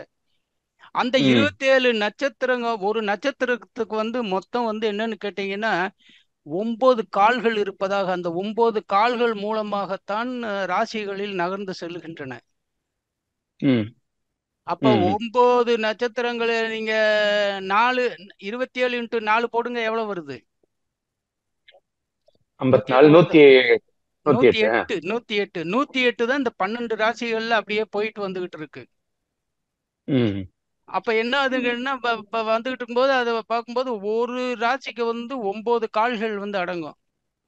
ம் ம் 2 நட்சத்திரங்கள் So, பிளஸ் ஒரு இது ஒரு கால் அந்த மாதிரி பெரிய கணக்கு. அது இப்ப சொன்னோம்னா ஜாதக ரீதியா போயிடும். வேற என்ன டவுட்? நான் உங்களுக்கு போன்ல கேளுங்க, நான் சொல்றேன், நிறைய சொல்றேன் சரிங்க. ஓகே, அதான் அந்த போன்ல. இது அப்ப இதை ஒட்டி இருக்கிறது தான். ஓகே, ஆமா, இது சிறப்புங்க. ஒட்டி வாழ்க. இந்த எல்லாமே நம்மளுடைய பிரபஞ்ச, நம்மளுடைய மில்கிவே கேலக்சியில இருக்கக்கூடிய சூரிய குடும்பத்தை ஒட்டி தான் எல்லாமே நடக்குது. ஓகேங்க, வாழ்க வளம். வாழ்க வளம். வாழ்க வளமுடன். வாழ்க வளமுடன். நன்றி ஐயா. வாழ்க வளமுடன். அடுத்ததாக அருளானந்தி ஐயா அவர்களை அன்போடு அழைக்கின்றோம். அன்மியூட் பண்ணிட்டு பேசலாம் ஐயா. அம்மா வாழ்க வளமுடன். வாழ்க வளமுடன் அம்மா, பேசலாமா ஐயா? வாழ்க வளமுடன் ஐயா. வாழ்க வளமுடன். சொல்லுங்கம்மா ஐயா, இன்னைக்கு ரொம்ப ரொம்ப பிரமிப்பா இருந்ததுங்க ஐயா. இன்னைக்கு தவ விளக்கம் அதுல இருந்து வெளியே வரவே முடியலங்க ஐயா. அந்த அளவுக்கு ஒரு பிரமிப்பா இருந்தது. வாழ்க வளமுடன். நன்றி ஐயா. என்னோட ஒரு கேள்வி என்னன்னாக்கா, சொல்லுங்க. இப்போ நம்ம குடும்பத்துல யாருக்காவது நவகிரக பாதிப்பு இருக்குங்க ஐயா. அப்போ சனி தசை அது மாதிரி நடக்கும்போது நாம நவகிரக தவம் செஞ்சாக்கா அவங்களுக்கு அது சரியாக வாய்ப்பு இருக்குங்களா ஐயா? கண்டிப்பா கண்டிப்பா இருக்கு, கண்டிப்பா இருக்கு. ஒரு தாய் தந்தையர் தவம் இருந்தாங்கன்னா அவங்களுடைய கர்மையம் குறைவதோட அதனுடைய கர்மைய தொடர்பா அவங்களுடைய அந்த வினையும் தீரும். பிள்ளைக்கு கல்யாணம் ஆகணும்னு சொல்லி எத்தனை கோயில் குளங்கள்லாம் சுத்துறாங்க தாய் தந்தையர். கல்யாணம் ஆயிடுதுல இல்லையா? அவங்களுக்கு வேண்டிய கல்யாணம் ஆகணும்னு சுத்துறாங்க, பிள்ளைக்கு வேண்டியதானே சுத்துறாங்க. பிள்ளைக்கு நோய் இருந்தா தீரணும்னு எவ்வளவு பேர் விரதம் இருக்காங்க, குழந்தை வேணும்னு எவ்வளவு பேர் தாய் தந்தையர் விரதம் இருக்காங்க. அதனால அது கண்டிப்பா உண்டு. இல்ல கனெக்ஷன் ரத்த சம்பந்தப்பட்டது பூரா அது எஃபெக்ட் ஆகும். அப்போ நம்ம தவம் பண்ணும்போது அவங்களும் நம்மோட வர்ற மாதிரி ஒரு கற்பனை செஞ்சுட்டு நம்ம பண்ணலாமாங்க ஐயா? அவங்கள நினைச்சு வாழ்த்தலாம், அவங்க நினைச்சு வாழ்த்தலாம். ஆனா நம்மளோட வர மாதிரி நம்ம நீங்க மகரிஷி அமைத்து கொடுத்த தனாவர்ஷண சங்கல்பத்துல பாருங்க, கடைசியில எல்லாம் என்ன வேணும் உங்களுக்கு? தொழில் வேணுமா, பணம் வேணுமா, நோய் தீரணுமான்னு போட்டு கடைசியில என்ன சொல்றாரு பாத்தீங்களா? எனது குடும்பம் உன்வசமாக, எனது தொழில் உன்வசமாக, எனது தந்தையினுடைய நோய் தீர்ந்து உன்வசமாக, அப்படி அந்த வேணுங்கிற அந்த இதை போட்டுக்கலாம் அந்த இடத்துல. நீங்க என்ன நினைச்சு என்ன வைப்ரேஷன் அனுப்புறீங்களோ அதைத்தான் இந்த பிரபஞ்சம் கேட்கும், அதைத்தான் கொடுக்கும். சரி சரி. நன்றிங்க. வாழ்க வளமுடன். வாழ்க வளமுடன் அம்மா. நன்றி அம்மா. வாழ்க வளமுடன். அடுத்ததாக மங்கை அம்மா அவர்களை அன்போடு அழைக்கின்றோம். அன்மியூட் பண்ணி பேசலாங்கம்மா. வாழ்க வளமுடன் சார். வாழ்க வளமுடன் சார். வாழ்க வளமுடன் அம்மா. வாழ்க வளமுடன். சொல்லுங்கம்மா சொல்லுங்கம்மா. சார், இந்த கேலக்சில ராகு கேது வராதுங்களா? ராகு கேதுகள் நிழல் கிரகங்கள் அம்மா. நிழல் எப்படி கிரகங்களை ட்ரீட்மெண்ட் பண்ண முடியாது. அது சூரியனிலிருந்து செயலற்ற அணுக்கள் அப்படியே வெளியே ஏறுறதுனாலதான் அது ராகு கேதுன்னு வச்சிருக்காங்களே ஒழிய, ஜாதகத்திலே பாத்தீங்கன்னா எல்லா கிரகம் கிளாக் வைஸ்ல சுத்துச்சுன்னா இந்த ராகு கேதுக்குள்ள ஆன்டி கிளாக் வைஸ்ல சுத்தும். அதனால அதுக்குன்னு ஒரு தனி அது வந்து கிரகங்களா அது வந்து அந்த ராகு கேதுகள் என்பது வந்து மனித வாழ்க்கையும் மனித உடம்பிலும் வந்து தொடர்புடையனுங்கிறதுக்கு தான் ஜாதகத்துல அதை கொண்டு வர்றாங்க.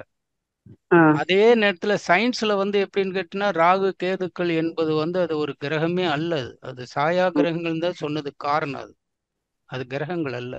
அது கேலக்சில பார்க்க முடியாது, நம்மளால கேலக்சில பார்க்க முடியாது. ஆனா பார்க்கலான்னா உங்களுக்கு கரும்புள்ளிய நிறைய தெரியும். அதுல கரும்புள்ளிய நிறைய தெரியும். இப்ப அதாவது கோடான கோடி நட்சத்திரங்கள்ல இருந்து காந்தலை கதிர்கள் எப்பொழுதுமே இந்த பூமிக்கு வந்துகிட்டே தானே இருக்கு. சரிங்க சார். பார்க்க முடியுதா? இல்ல பார்க்க முடியல. ஆனா கிரகணத்தப்ப மட்டும் சூரியனை வந்து பாம்பு கவ்வுது அப்படின்னு சொல்றாங்க. அது பக்தி மார்க்கத்தில் ஞானம் குறைந்தவர்களுக்கு, ஞானம்னா என்ன, அந்த அதாவது ஆன்மீகத்தில் அறிவு குறைந்தவர்களுக்கு, அது நாட்டம் அதிகம் இல்லாதவர்களுக்கு புரிந்து கொள்ளக்கூடிய வகையில் சொல்லப்பட்ட கதைகள் தானே தவிர அந்த சூரியன் கிரகணத்தப்ப மட்டும் தான் தெரியும். அதாவது அது மறைக்கிறதுங்கிறது வந்து பாம்பு கவுதுங்கும் போது சில வழக்குல அப்படியே கொஞ்சம் கொஞ்சமா புரிய வைக்கிறதுக்கு தானே தவிர பாம்பும் கவ்வாது எதுவும் கவ்வாதுங்க. அதே மாதிரி நீங்க இன்னொன்னு நல்லா பண்ணிக்கங்க. அதாவது மாசத்துக்கு ஒரு தடவை நிலா தேயுது வளருது இல்லையா? ஆமாங்க வளர்பிற தேய்பிற. ஆமா. அப்ப கிரகணங்களும் பிடிக்கும் போது இன்னொரு கிரகத்தை மறைக்குது இல்ல. அப்ப இது ஏன் கிரகணன் என்று சொல்றது இல்லை அப்படிங்கிறதுக்கு மகரிஷி அருமையான ஒரு விளக்கம் கொடுப்பாரு. அதை நீங்க புரிஞ்சுக்குங்க. முதல்ல சூரியன், சந்திரன், பூமி இது 3 நேர்கோடுக்கு வந்தா தான் பௌர்ணமி அமாவாசை தோன்றுகிறது. ஆனா இது கிரகணங்கள் அல்ல. கிரகணங்கள் அல்லது.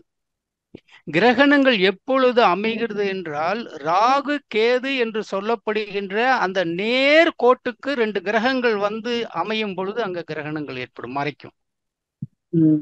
அதான் கிரகணங்களுக்கும் நம்ம அமாவாசைக்கும் இதுக்கும் உள்ள சம்பந்தம். அமாவாசை பௌர்ணமி மாசம் வருது. கிரகணம் எப்போவாது ஒரு தடவை. மகரிஷி அருமையான விளக்கம் கொடுப்பாரு. எப்பொழுதெல்லாம் ஏதாவது கிரகங்கள் ராகு கேதுக்கு நேர்கோட்டில் அமையும் பொழுது கிரகணங்கள் ஏற்படும். ஒரே வார்த்தை, அவ்வளவுதான், முடிஞ்சு. வாழ்க வளமுடன். நன்றி ஐயா. தேங்க்ஸ். வாழ்க வளமுடன் அம்மா. வாழ்க வளமுடன். நன்றிம்மா. அடுத்ததாக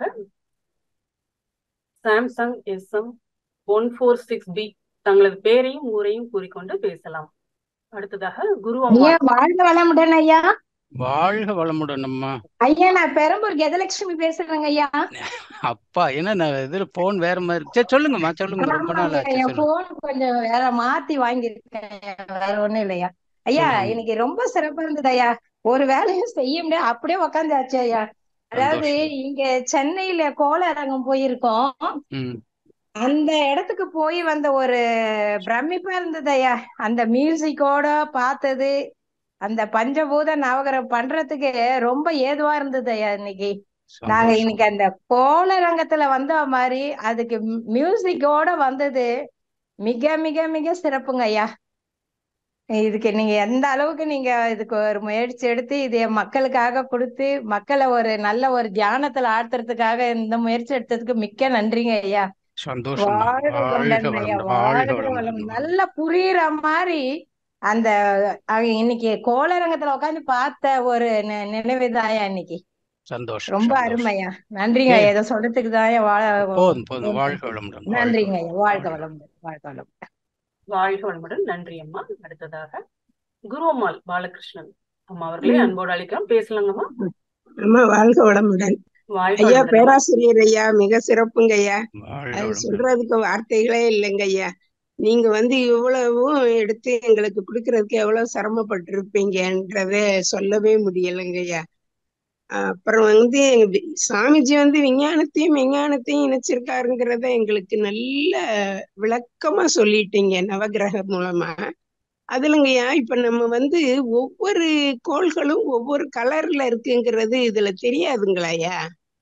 தெரியாது. காரணம் என்னன்னு கேட்டீங்கன்னா இந்த சேட்டலைட்ல அவங்க படம் பிடிக்கும் போது அந்த சூரியனுடைய அந்த கதிர்கள் அதுக்கு மேல வீசுகிற அந்த காற்றினுடைய அந்த காற்று அங்க ரொம்ப இது பண்ண முடியாது. அந்த ஒளி அலைகள் போகும்போது அது கொஞ்சம் கலர் மாறத்தான் செய்யும். அதாவது நம்ம ஆனா அதனுடைய உண்மையான கலர் வந்து அந்த இதுதான். நீங்க நல்லா அந்த புதனை பார்த்தீங்கன்னா அந்த பசுமை நிறமான கதிர்கள் லேஸ் லேசா தெரியும். ஏன்னா இப்ப சில நேரங்கள்ல வந்து சூரியன் மறைஞ்சிருந்துச்சுன்னா இருட்டாயிடும்ல. அதே மாதிரி சில ஆமா. நேரங்கள்ல பட்டும் படாம இருக்கும்போது இது அப்ப வந்து டிஸ்டன்ஸ் கிட்டக்க போக போக கலர் தெரியுமாங்கய்யா? நல்லா தெரியும், நல்லா தெரியும். அத வச்சுதான் இப்ப நம்மளுக்கு சொல்றாங்க. ஆமா, இந்த செவ்வாய் கிரகம் எல்லாம் பாருங்க, இந்த மண்ணே வந்து செம்மண் மாதிரி இருக்கும். பாத்திருக்கீங்களா செவ்வாய் கிரகத்துல? அந்த மாதிரிதான்.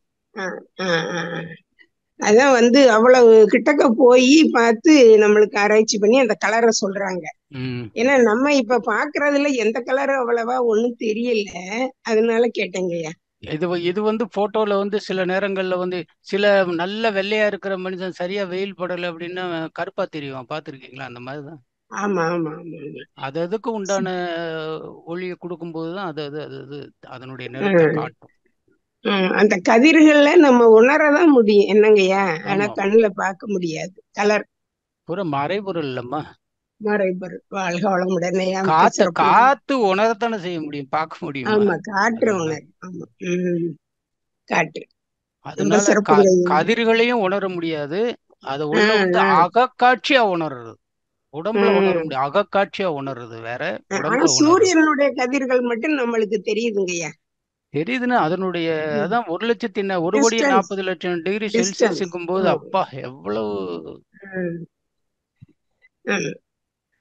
அது வந்து நம்ம ஜன்னல் வழியா அப்படியெல்லாம் அந்த சூரிய கதிர்கள் வர்றப்ப வந்து அது கொஞ்சம் கொஞ்சம் தெரியுது.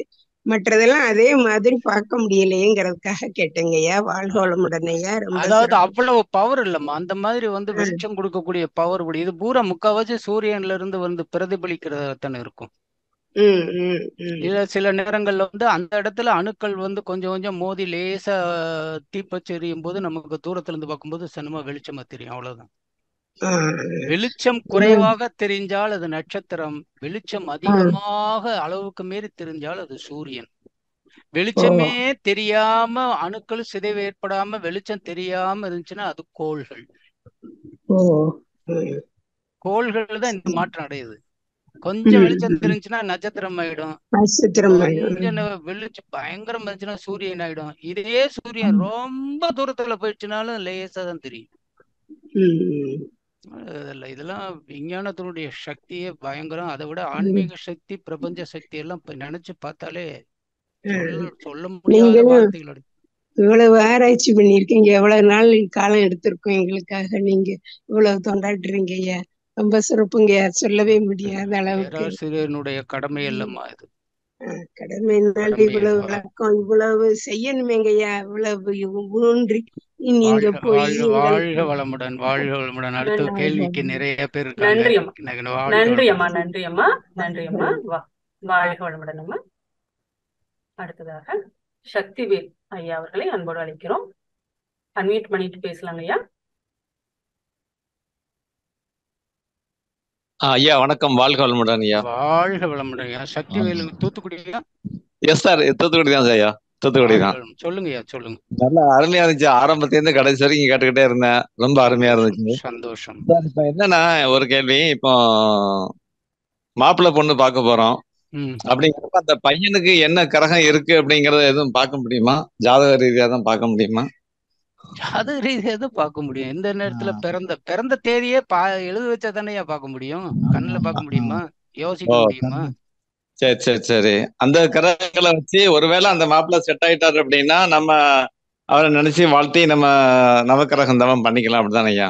பண்ணலாம், தாராளமா பண்ணலாம். அந்த இதுக்காக தான் கேட்டுக்கிட்டேன். இன்னும் ஒரு விளக்கங்கள் இருக்கு, நான் ஒரு போன்ல கேட்டுக்கிறேன் ஐயா. கேட்டுங்க. நன்றி ஐயா, வாழ்க வளமுடன் ஐயா. வாழ்க வளமுடன். வாழ்க வளமுடன் ஐயா, வாழ்க வளமுடன். நன்றி ஐயா. அடுத்ததாக iPhone 56 தங்களது பேரை கூறிக்கொண்டு பேசலாம் ஐயா. ஹலோ, வாழ்க வளமுடன் ஐயா. சொல்லுங்கம்மா. ராஜலட்சுமி அம்மா ஃப்ரம் துபாயா? ஆமாங்க ஐயா. துபாய். வாழ்க வளமுடன். சொல்லுங்கம்மா. வாழ்க வளமுடன். காணொலிகள்லாம் ரொம்ப அற்புதமா இருந்துங்க ஐயா. சத்தம்லாம் அப்படியே நம்ம எங்க இருக்கோம் என்னவா இருக்கோம் அப்படியே ஒன்றி கலந்துட்டோங்க ஐயா. நல்ல கருமையா இருந்துச்சுங்க ஐயா. கேட்க இனிமையா இருக்கு. இன்னும் தெரிஞ்சுக்கணும்ன்ற எண்ணமும் ஆராய்ச்சியும் இருக்கு. நீங்க அந்த முயற்சி நீங்க பண்ண உங்களை எறியாமல் அந்த முயற்சி பன்மடங்கு பெரிதாகி உங்களுக்குள்ளேயே ஒரு சக்தி வந்து அதை அறியக்கூடிய சக்தியும் நீண்டு கொண்டே இருக்கும் அம்மா. அதுதான் மகரிஷி சொல்றது. சிறிதளவாவது சிந்தியுங்கள், கொஞ்சமாவது சிந்தியுங்கள் பாரு. நீங்க நிறைய சிந்திக்க ஆரம்பிக்கணும்னா அது பெருக ஆரம்பிச்சு. ஆமாங்க, இப்பவே ஒரு மனசுக்குள்ள ஒரு கணக்கு மாதிரி போடுது. இது ஜாதக கட்டம் 30 வருஷத்துக்கு அப்புறம் 30 வருஷம் அந்த சனி கிரகம் எடுத்துக்குதுன்னா அப்படியே கொஞ்சம் கொஞ்சம் மூமெண்ட் எப்படி எப்படிலாம் கொடுத்துட்டு வராங்க ஒவ்வொரு ராசியா அப்படின்னு நம்மளுக்குள்ளே ஒரு கணக்கை உருவாக்குதுங்க. அந்த காணொலியும் ஐயாவோட பேச்சும் நல்லா உருவாக்குதுங்க. எனக்கு ஒரு கேள்வி, ஒரு வேண்டுகோள் ஐயா. கேள்வி என்னன்னா, கேள்வி வேண்டுகோளும் ஒன்னாவே சொல்லிடுறேன் நானு. கேள்வி என்னன்னா, இப்போ ராகு கேது காந்தலை பாதைகளா இருக்கும்போது பெயர்ச்சி எவ்வாறு நடக்குது, அது கேள்விங்கய்யா. 12 வீடுகளுக்கான காணொலி ஏதாவது இருந்தாலும் போட்டு காட்டுங்க ஐயா அப்புறமேட்டா. அப்புறம் ஆழியார் ஐடி டீமுக்கு ஒரு வேண்டுகோள் அம்மா. அம்மா, ஐயாவோட தவ நுணுக்கங்களை ஒரு பிளேலிஸ்ட்ல வந்துட்டு ஸ்கை யோகாவில ஆட் பண்ணுங்கம்மா. ஏன்னா நாங்க தவ நுணுக்கம் நடுவுல ஐயாவோடது எல்லாமே இருக்குமா? வீடியோவா இருக்குங்கம்மா. ஆனா நம்ம பார்ட் 1 நடுவுல ஏதாவது டவுட்னா பார்ட் 2 அந்த மாதிரி போட்டா பர்டிகுலரா அதுதான் கிடைக்க மாட்டேங்குதுமா. ரொம்ப சர்ச் பண்ணி எடுக்க வேண்டியதா இருக்கு. தனி ஒரு பிளேலிஸ்ட்ல போட்டா கொஞ்சம் ஈஸியா இருக்கும்னு என்னுடைய தாழ்மையான வேண்டுகோள்மா. பார்க்கலாமா, முயற்சி செய்யலாமா, கேட்டு பார்க்கலாமா? அவ்வளவுதானே. வாழ்க வளமுடன். வாழ்க வளமுடன். ஓகே, வாழ்க வளமுடன். நன்றி அம்மா, வாழ்க வளமுடன். அடுத்ததாக கனகராணி அம்மா அவர்களை அன்போடு அழைக்கின்றோம். அன்மியூட் பண்ணிட்டு பேசலாமா? ஐயா வாழ்க வளமுடன். வாழ்க வளமுடன் கனகராணிமா, சொல்லுங்க. வாழ்க வளமுடன் ஐயா. யூடியூப்ல எப்ப வருங்கய்யா? அநேகமா அவங்க ஐடி டிபார்ட்மெண்ட்டை தான் கேட்கணும். அவங்க 2 நாள் கழிச்சு போடுறாங்களா இல்ல 3 நாள் கழிச்சு போடுறாங்களான்னு அவங்களுக்குன்னு சில நிறைய ஐயா இதை வந்து மன்றத்துல வந்து நாங்க இதுல போட்டு காட்டலான் இருக்கிறேங்கய்யா. இதெல்லாம் கண்டிப்பா காட்டணும். மன்றத்துல வந்து இன்னும் சில பேர் பாத்துருக்க மாட்டாங்க. நம்ம வந்து என்ன சொல்றது, இதுல போட்டு நம்ம காட்டினோம்னா இந்த நவகிரக தவம் அந்த கோள்கள் இதெல்லாம் இன்னும் வந்து விளக்கமா வந்து தெரிஞ்சு செய்வாங்க. நம்ம மட்டும் இதை வந்து கேட்டா பார்த்தாது, இன்னும் தெரியாதவங்க ஒரு ஐடிக்கு ஒரு வேண்டுகோள் கொடுங்க ஐயா, சீக்கிரம் கொடுங்க ஐயா அப்படின்னு. வந்துருமா? ஒரு 2 நாள்ல போட்டுருவாங்கம்மா, வந்துரும். சரிங்க, கண்டிப்பா இதையெல்லாம் வந்து நம்ம போட்டு காட்டுவோம். ஐயா ஒரு கேள்வி. சொல்லுங்க ஐயா. இப்ப இந்த கோள்கள் வந்து சந்திரன் சூரியன் பூமி நேர்கோட்டுல வரும்போது அமாவாசை பௌர்ணமி. இப்ப இந்த நேத்து செய்தியில பாத்தீங்க ஐயா, ஜூன் 6ஆம் தேதி 6 கோள்களும் ஒரே நேர்கோட்டுல வரும் அப்படின்னு சொன்னாங்க ஐயா. அது வந்து இப்ப 6 கோள்களும் ஒரே நேர்கோட்டில் வரும்பொழுது அதுல சூரியன் வந்து எந்த கோளை மறைக்குதோ அதனாலதான் உங்களுக்கு கிரகங்கள் வரும். அதை பத்தி ஒண்ணும் இல்லை. அது அந்த 6 கோள்களும் வந்து ராகு கேதுகள் பாதையில் அமைஞ்சாதான் அது கிரகங்களாகும். இல்லைன்னா அது பாட்டுக்கு அமைஞ்சிட்டு அப்படி சுத்தும் போது ஏதாவது ஒரு நேரத்துல ஒண்ணுல ஒரே நேர்கோட்டுக்கு வரும். அதுல வந்து காலையில வந்து ஒரு 5 மணில இருந்து 8 மணி வரைக்கும் இருக்கும். ஒரே நேர்கோட்டுல இருக்கும். அது அப்புறம் அப்படியே ஒரே நேர்கோட்டில் அமையுமே தவிர அந்த நேர்கோடு வந்து ராகு கேதுகளுக்கு நேர்கோடில் அமையும் போதுதான் உங்களுக்கு அந்த கிரகணங்கள் வர வழி வாய்ப்பு. இல்லைன்னா வராது. நேர்கோட்டுல கொஞ்ச நேரம் வந்து நின்ன உடனே அப்படியே கொஞ்சம் கலைஞ்சிரும், அவ்வளவுதான். கலைஞ்சிடும். இத வந்து நம்ம பார்த்து ரசிக்கலாம் அப்படின்னு சொன்னாங்க. இதனால அந்த வந்து அந்த அலை கதிர்கள் இதெல்லாம் பூமியில வருது இல்ல, அது வந்து நேர்கோட்டுல வர்றதுனால எல்லாம் ஒண்ணு.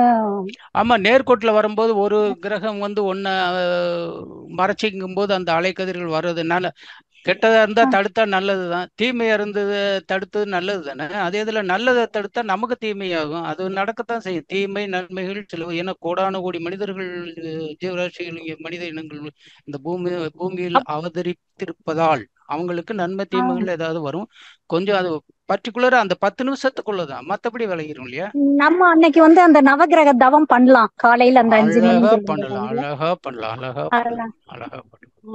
ஐயா இப்ப அம்மா ஒரு கேள்வி கேட்டாங்க ஃபர்ஸ்ட்ல.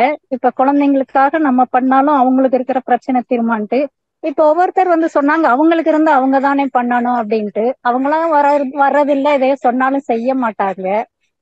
இப்ப அவங்களுக்கு என்ன பிரச்சனையோ அவங்களே தான் பண்ணணும் அப்படின்னு சொன்னா அது வந்து செய்ய போறது இல்லை. இப்ப நீங்க சொன்னீங்க நம்ம பண்ணாலே பிள்ளைங்களுக்கு வந்து அவங்களுக்கு என்ன பிரச்சனையோ சரியாகும் அப்படின்னு சொன்னீங்க. இப்ப அவங்களுக்காக அப்ப நம்மளே பண்ணலாம். அதாவது அப்படிதான் பிள்ளைக்கு பிள்ளை இருங்க, ஒரு பிள்ளைக்கு தான் பெற்ற பிள்ளைக்கு கல்யாணம் நடந்துச்சுன்னா மணவரையில உட்காந்து முதல்ல யார் வாழ்த்தை கொடுக்கணும்னு சொல்லி அந்த பாரு, ஞாபகம் இல்லையா? உங்க மகளுக்கு கல்யாணம் நடக்குதுன்னா முதல்ல உங்களையும் உங்கள் கணவரையும் உட்கார வச்சு முதல்ல முதல்ல வந்து அந்த சடங்குகள்லாம் செஞ்சு அவங்க வாழ்த்தை கொண்டு போய் சேர்த்துட்டு அப்புறம் தான் கடைசியில தான் திருமணம் பண்ண வைப்பாங்க. தெரியுமா உங்களுக்கு? ஹலோ கனகராணி அம்மா, அன்மியூட் ஆயிட்டாங்களா? அன்மியூட் ஆயிட்டாங்க. Right, okay. அடுத்து பேசுங்கம்மா. ஐயா கேக்குதுங்களா?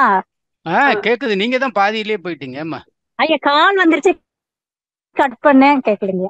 அதாம்மா, கல்யாணம் பண்ணும்போது வந்து முதல்ல தாய் தந்தையரை உட்கார வச்சு தானே அந்த பிள்ளைக்கு வந்து ஆசீர்வாதம் கொடுத்து அதுக்கப்புறம் தானே இது பண்றாங்க. ஆமாங்கய்யா. அது மாதிரி வந்து ரத்த சம்பந்தப்பட்டதுல டைரக்ட் ரத்த சம்பந்தப்பட்டது, டைரக்ட் கனெக்ஷன் தாய் தந்தையர். நீங்க என்ன எப்படி அவங்களுடைய கருமையத்தை கொடுத்து நீங்க செஞ்ச அந்த பாவ புண்ணியங்களை அவங்கள அனுபவிக்கிறாங்களோ அதே மாதிரி நீங்க அனுபவிக்கிற பாவ புண்ணியங்கள் வந்து அந்த கருமையத்தை குறைக்கும், இல்லைன்னா கூட்டும். ஆமா, ஆமாங்க. ஆமா, இப்ப நம்ம செய்யற புண்ணிய செயல்னு சொல்லும் போது இப்ப நம்ம கிட்ட இருக்கிற பாவ பதிவுகள் நீங்குது. அப்ப அது வந்து குழந்தைங்களுக்கு கண்டிப்பா நீங்க அது எந்த சந்தேகமும் கிடையாது.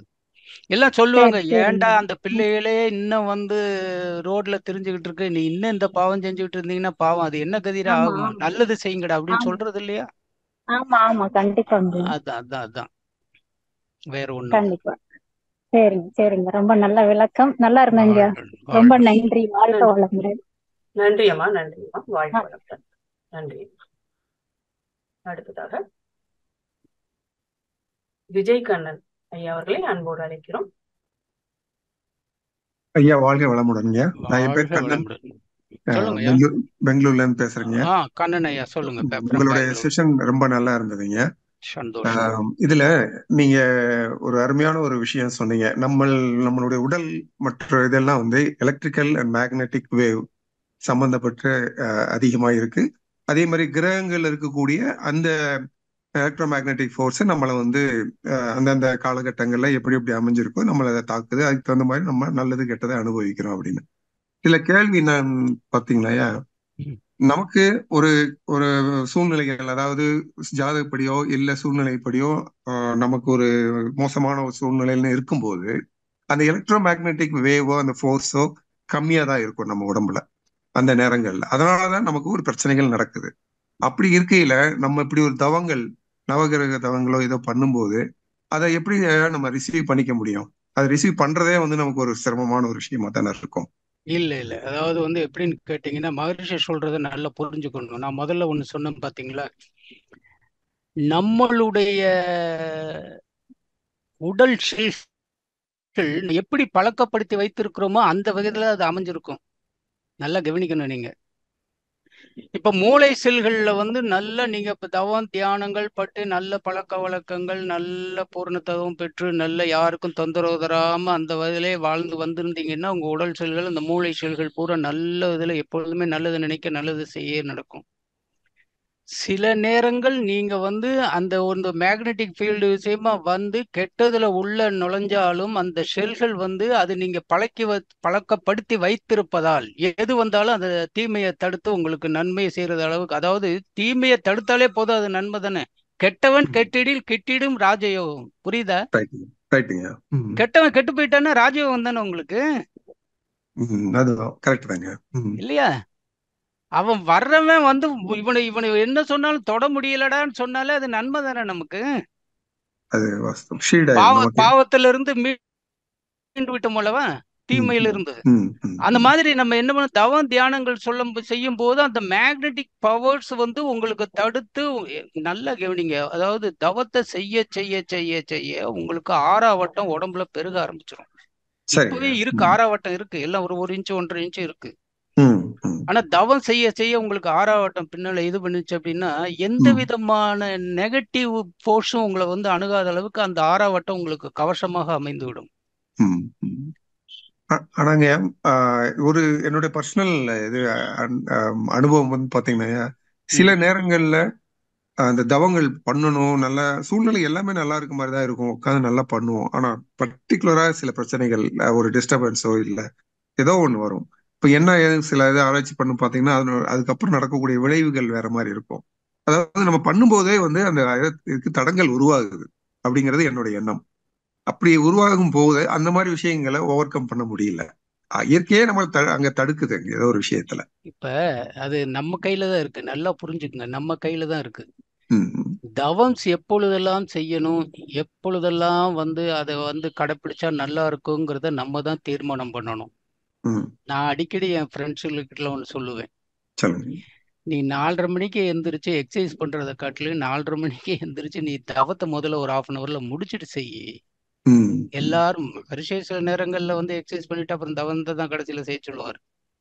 ஆனா இப்ப இருக்கிற சூழ்நிலையில நீங்க சொல்ற பிரச்சனைகள்லாம் நிறைய ஒரு பயங்கரமான ஒரு, அதாவது இரவுல வர்ற பிரச்சனை, பகல்ல வர்ற பிரச்சனை, இரவு பகல் 2 நேரத்திலேயே வர்ற பிரச்சனை மகரிஷி ஒரு காமெடியா சொல்லுவாரு. அந்த மாதிரி என்னன்னா 2 நேரத்திலேயே வர்ற பிரச்சனை என்னன்னு கேட்டீங்க அப்படின்னா, சில நேரங்கள்ல நம்மளா வச்சுக்கிறது தான் அது பழக்கமே தவிர, இப்ப நீங்க தவத்துல உங்களுக்கு தொந்தரவு வருது என்று சொல்லுகின்ற அந்த நிகழ்வானது உங்க மனசுக்குள்ள அதை உட்கார விடாம பண்றதா அல்லது உங்களுடைய வெளிப்புற அதை செய்கிறதாங்கிறத முதல்ல நீங்க தீர்மானம் பண்ணணும். சரி.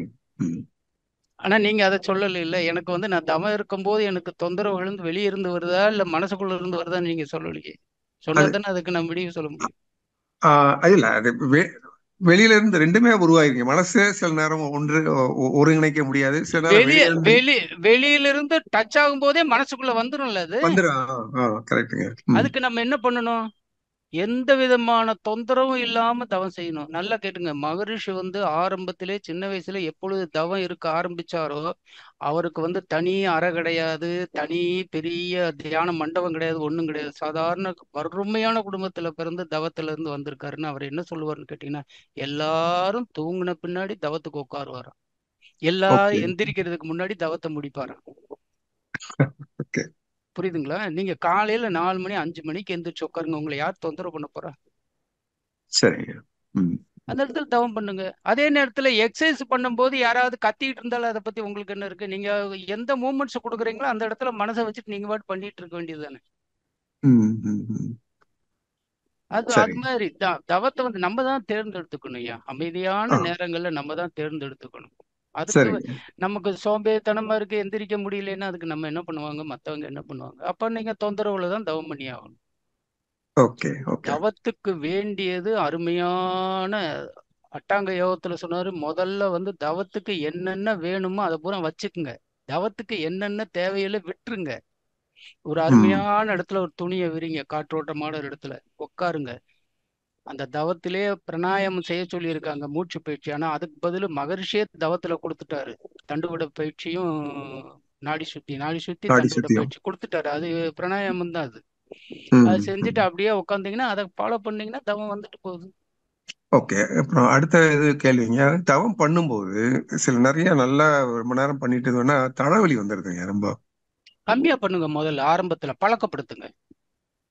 அதாவது சில பேர் என்ன பண்ணுவாங்கன்னா, தவம் பண்றேன்னு எதையோ சிந்திச்சுட்டே உட்காந்து டயத்தை 1 மணி நேரம் உட்காந்துட்டோமா பரவாயில்லையே அப்படின்னு. அதெல்லாம் தவம். 10 நிமிஷம் இருந்தாலும் எந்த விதமான தொந்தரவும் இல்லாமல் ஒரு நிலையில நின்று தவம் பண்ணணும். அதுதான் தவம். சரி. நீங்க அந்த மாதிரி நேரங்கள்ல 10 நிமிஷம் தவம், 1/2 மணி நேரம் இல்ல 20 நிமிஷத்துல அழகா தவம் பண்ணி முடிச்சாலும் போதும். கொஞ்சம் பயிற்சியில கொண்டு வாங்க, அப்புறம் சரியா போயிடும். ஆரம்பத்துல ஒன்றை பத்தி சிந்திச்சு கொண்டு இருக்கும் பொழுது என்னன்னா, குண்டலினி சக்தியில இருக்கிற உயிர்த்துகள் பூரா தலையில போய் சேரும் அளவுக்கு தான் இருக்கும். மிச்சம் நிறைய சேர வச்சுன்னா தலைவலி வர்த்த செய்யும். அதுக்கு தான் வெள்ளிக்கிழமை காலையில தலைவலி ரொம்ப இருந்துச்சுன்னா வெள்ளிக்கிழமை காலையில, சாயந்தரம், சனிக்கிழமை காலையில 3 வேளை சாந்தி தவம் பண்ணுங்க. கம்ப்ளீட் ஆயிடும். கவலைப்படாது. ரொம்ப நன்றிங்க. வாழ்க வளமுடன். வாழ்க வளமுடன்மா. வாழ்க வளமுடன் ஐயா. நன்றி ஐயா. வாழ்க வளமுடன். அடுத்ததாக பவித்ரா மாரிமுத்து அன்மியூட் பண்ணிட்டு பேசலாங்க. வாழ்க வளமுடன். வாழ்க வளமுடன் ஐயா. உங்கள் சேவை மிக்க நன்றி. என்னுடைய கேள்வி முன்னாடி ஐபோன் 56ல கேட்டிருந்தாங்க இல்லையா, அந்த ராகு கேது அந்த பயிற்சி காலங்கள் மற்ற கிரகங்களுக்கு அந்த பயிற்சி காலங்கள் அதோட மூமெண்ட்ஸ் பேஸ் பண்ணி இப்போ ராகு கேதுவோட மூமெண்ட்ஸ் வந்து எப்படி இது பண்ணி சொல்லுவாங்கங்கிறது தெரியல. இன்னொன்று அதோட எப்பயுமே ராகு கேது வந்து நெகட்டிவிட்டியோடையே லிங்க் பண்ணியே சொல்லியிருப்பாங்க. அந்த டைமில் சரி கிரகணமாக இருந்தாலும் அந்த டைமில் வந்து ப்ரெக்னென்ட் லேடிஸ் வெளில வரக்கூடாது. ஸோ ஏன் வந்து சுத்த வெளியோட இணையிறோம், சுத்த வெளியே ஆகும்போது ஏன் அதை நெகட்டிவிட்டியோட லிங்க் பண்ணி சொல்கிறாங்கங்கிறது எனக்கு புரியல சார். சுத்த வெளியிலேயே ராகு கேதுல இருக்குங்கிறது உங்களுக்கு எப்படி தெரியும்? அவர் சொன்னது வந்து மகரிஷி சொன்னது நடுமையத்தில் ஏற்பட்ட செயல்களற்ற அணுக்கள் எல்லாம் ஒரு பாதையாக அமைத்துக்கொண்டு சுத்த வெளி வரை போகிறது அப்படிங்கிறாரு. அது சுத்த வெளியிலேயே பிரிவே இல்லாதுங்கிறது நம்ம ஏன் எடுத்துக்கணும்? அவ்வளவு தூரத்துக்கு அந்த பாதைகள் இருக்கு. அந்த பாதைகள்ல இருந்து வர்ற கருமை நிறமான காந்தலை கருவிகள் மனித உடலில் உள்ள ஓஜ சக்தியுடன் தொடர்புடையன. அப்படி ஒவ்வொரு கிரகத்துக்கு இருக்கு. இது ஒரு கிரகமா வச்சு அதையும் சொல்லியிருக்காங்க. இதை வந்து என்ன பண்றேன்னு கேட்டீங்கன்னா, 2 பாம்பு கிரகங்கள், சனி 2 பாம்புடனேயும் பாரு. திருஞான சம்பந்தர் தெரியுங்களா உங்களுக்கு? ஞாயிறு திங்கள் செவ்வாய் புதன் வியாழன் வெள்ளி சனி பாம்பிரண்டும் உடனே ஆசரு நல்ல நல்ல அவை நல்ல நல்ல அடியாரவருக்கு மிகவே அப்படின்பார். சனி கிரகம் ஞாயிறு திங்கள் செவ்வாய் புதன் வியாழன் வெள்ளி சனி சொல்லிட்டு பாம்பிரண்டு உடனே அப்படிம்பாரு. பாம்பிரண்டும் உடனே அப்படின்னா அது ராகு கேதுக்கள். அவை எனக்கு நான் என்ன செய்ய? ஒண்ணுமே செய்யாது, நல்லதுதான் செய்யும். அந்த மாதிரி வந்து நம்ம என்ன பண்ணணும்னா, அந்த கிரகங்கள் வந்து என்ன சொல்றான்னு கேட்டீங்கன்னா, நீ பிறக்கும் பொழுது உன்னுடைய கோச்சாரமானது கிரக நிலைகள் வந்து இந்த கிரகம் வந்து சரியில்லை. அது கூட வந்து இந்த பாம்பு, அதாவது பாம்பு கிரகங்களாகிய ராகு கேது வந்து எது கூடயா சேர்ந்திருந்தால் வந்து அது வந்து அந்த இதை மட்டப்படுத்தும். இது வந்து பாப கிரகங்கள். அதனால அந்த மாதிரி நேரங்கள்ல நீ வந்து ரொம்ப மன உளைச்சல் இருந்துச்சுன்னா அது நம்ம இதனாலதான் நமக்கு அமைஞ்சிச்சு அப்படிங்கிறத ஒரு மனசுல வச்சுட்டு அதன் மூலயமா உன் வாழ்க்கையை நடத்தி கொண்டு அப்படின்னு சொல்லி முன்கூட்டியே உனக்கு வந்து சில இதுகள் நடக்க போகுது, அதுல கவனமாக இரு என்று சொல்லக்கூடியதுதான் ஜாதகம். அது ரெண்டாவது. இன்னொன்னு, எந்த தெய்வமும் வந்து உங்களுக்கு தொந்தரவே செய்யாது. நீங்கள் செய்த பாவ பலன்களுக்கு தகுந்த மாதிரி தான் அந்த கிரகங்கள் அமைப்பு இருக்கும், அது செய்யும். அதை நிவர்த்தி பண்றதுக்கு தான் இந்த தவங்கள் எப்பொழுதுமே வந்து யோக நிலையில தான் இருக்கும். அந்த யோகம் என்பது இறைவனோடு இணைவதற்கு செய்யப்படுகின்ற முயற்சிகள் தான் யோகம். அப்ப யோக நிலையில் உள்ள தவம் என்னன்னா, அவங்க கூட போய் சேர்ந்து இந்த மாதிரி இதெல்லாம் வராம பாதுகாத்துக்கிறதுக்கு தான் தவம். அதனாலதான் முதல்ல கேட்டவருக்கு அதான் சொன்னேன். முதல்ல செஞ்சு செஞ்சு செஞ்சு பழகிட்டீங்கன்னா இந்த கிரகம் உங்களுக்கு ஒண்ணும் செய்யாது. அவ்வளவுதான். மிக்க நன்றி ஐயா, மிக்க நன்றி. நன்றி அம்மா. வாழ்வாழ்முடன். அடுத்ததாக ஆண்டாள், சரியா பேர் போடல, அன்மியூட் பண்ணிட்டு பேசலாங்க. வாழ்வாழ்முடன். வாழ்க வளமுடன் ஐயா. வாழ்க வளமுடன் நம்ம ஆண்டாளம்மா. சொல்லுங்கம்மா. ஐயா, நீங்க இந்த உங்களோட தவம் இதெல்லாம் எப்படி எடுத்துக்கிறது? நான் உங்களுக்கு இந்த லிங்க் மாதிரி ஒண்ணு அனுப்பிச்சிருந்தேனேம்மா, நீங்க அந்த லிங்கை பாக்கலையா? அதுல தானே இருக்கு. நீங்க அந்த லிங்கையே தொடாம இருக்கீங்க. நான் அனுப்பிச்சு வைக்கிறேன், உங்களுக்கு அனுப்பிச்சு வைக்கிறேன். அப்படிங்களா? எனக்கு வந்த மாதிரி ஞாபகமே இல்லையா. ஏன்னா நான் வந்து மகரிஷி இது போட்டுதான் என் தவம் பண்றேன். எனக்கு உங்களோட இல்ல நான் தவ நுணுக்கங்கள் தான் வந்து வரும். எந்த தவத்தையும் இது வரைக்கும் நான் எடுக்கலம்மா. தவ நுணுக்கங்கள் தான் கொடுத்துக்கிட்டு இருக்கேன். கடைசி நேரத்துல ஃபாலோ பண்றேன். அது கொஞ்சம் ஃபாலோ பண்ணிட்டு தான் இருக்கேங்க. இல்ல நீங்க எடுக்கிறது கேக்குறீங்க. நான் எடுக்கிறது வந்து இது வரைக்கும் ஃபுல்லா எடுக்கல. வர்ற 6/6 கேம்பிரிட்ஜ்ல வந்து இதே பஞ்சபூத நவக்கிரகதவம் காலையில 10 மணிக்கு எடுக்கிறேன். 10 to 11 அதுல கலந்துக்குங்க. அது ரெக்கார்டிங் தர சொல்றேன், அப்புறம் அதை பார்த்து. எப்பயா? 10ஆம் தேதிங்களா? 6/6 அடுத்த மாசம் 6ஆம் தேதி. அமாவாசை அன்னைக்கு, ஜூன் அமாவாசை அன்னைக்கு நான் நவக்கிரகதவங்கள் யூகேல எடுக்கிறேன், கேம்பிரிட்ஜ்ல. நீங்க வந்து கலந்துக்குங்க. இந்த நான் சொன்ன அது பூரா அந்த பாலப்படி தான் எடுப்பேன். எல்லாரும் கலந்துக்குங்க. காலையில 10 to 11. வாழ்க வளமுடன் ஐயா. நன்றி ஐயா. நன்றி.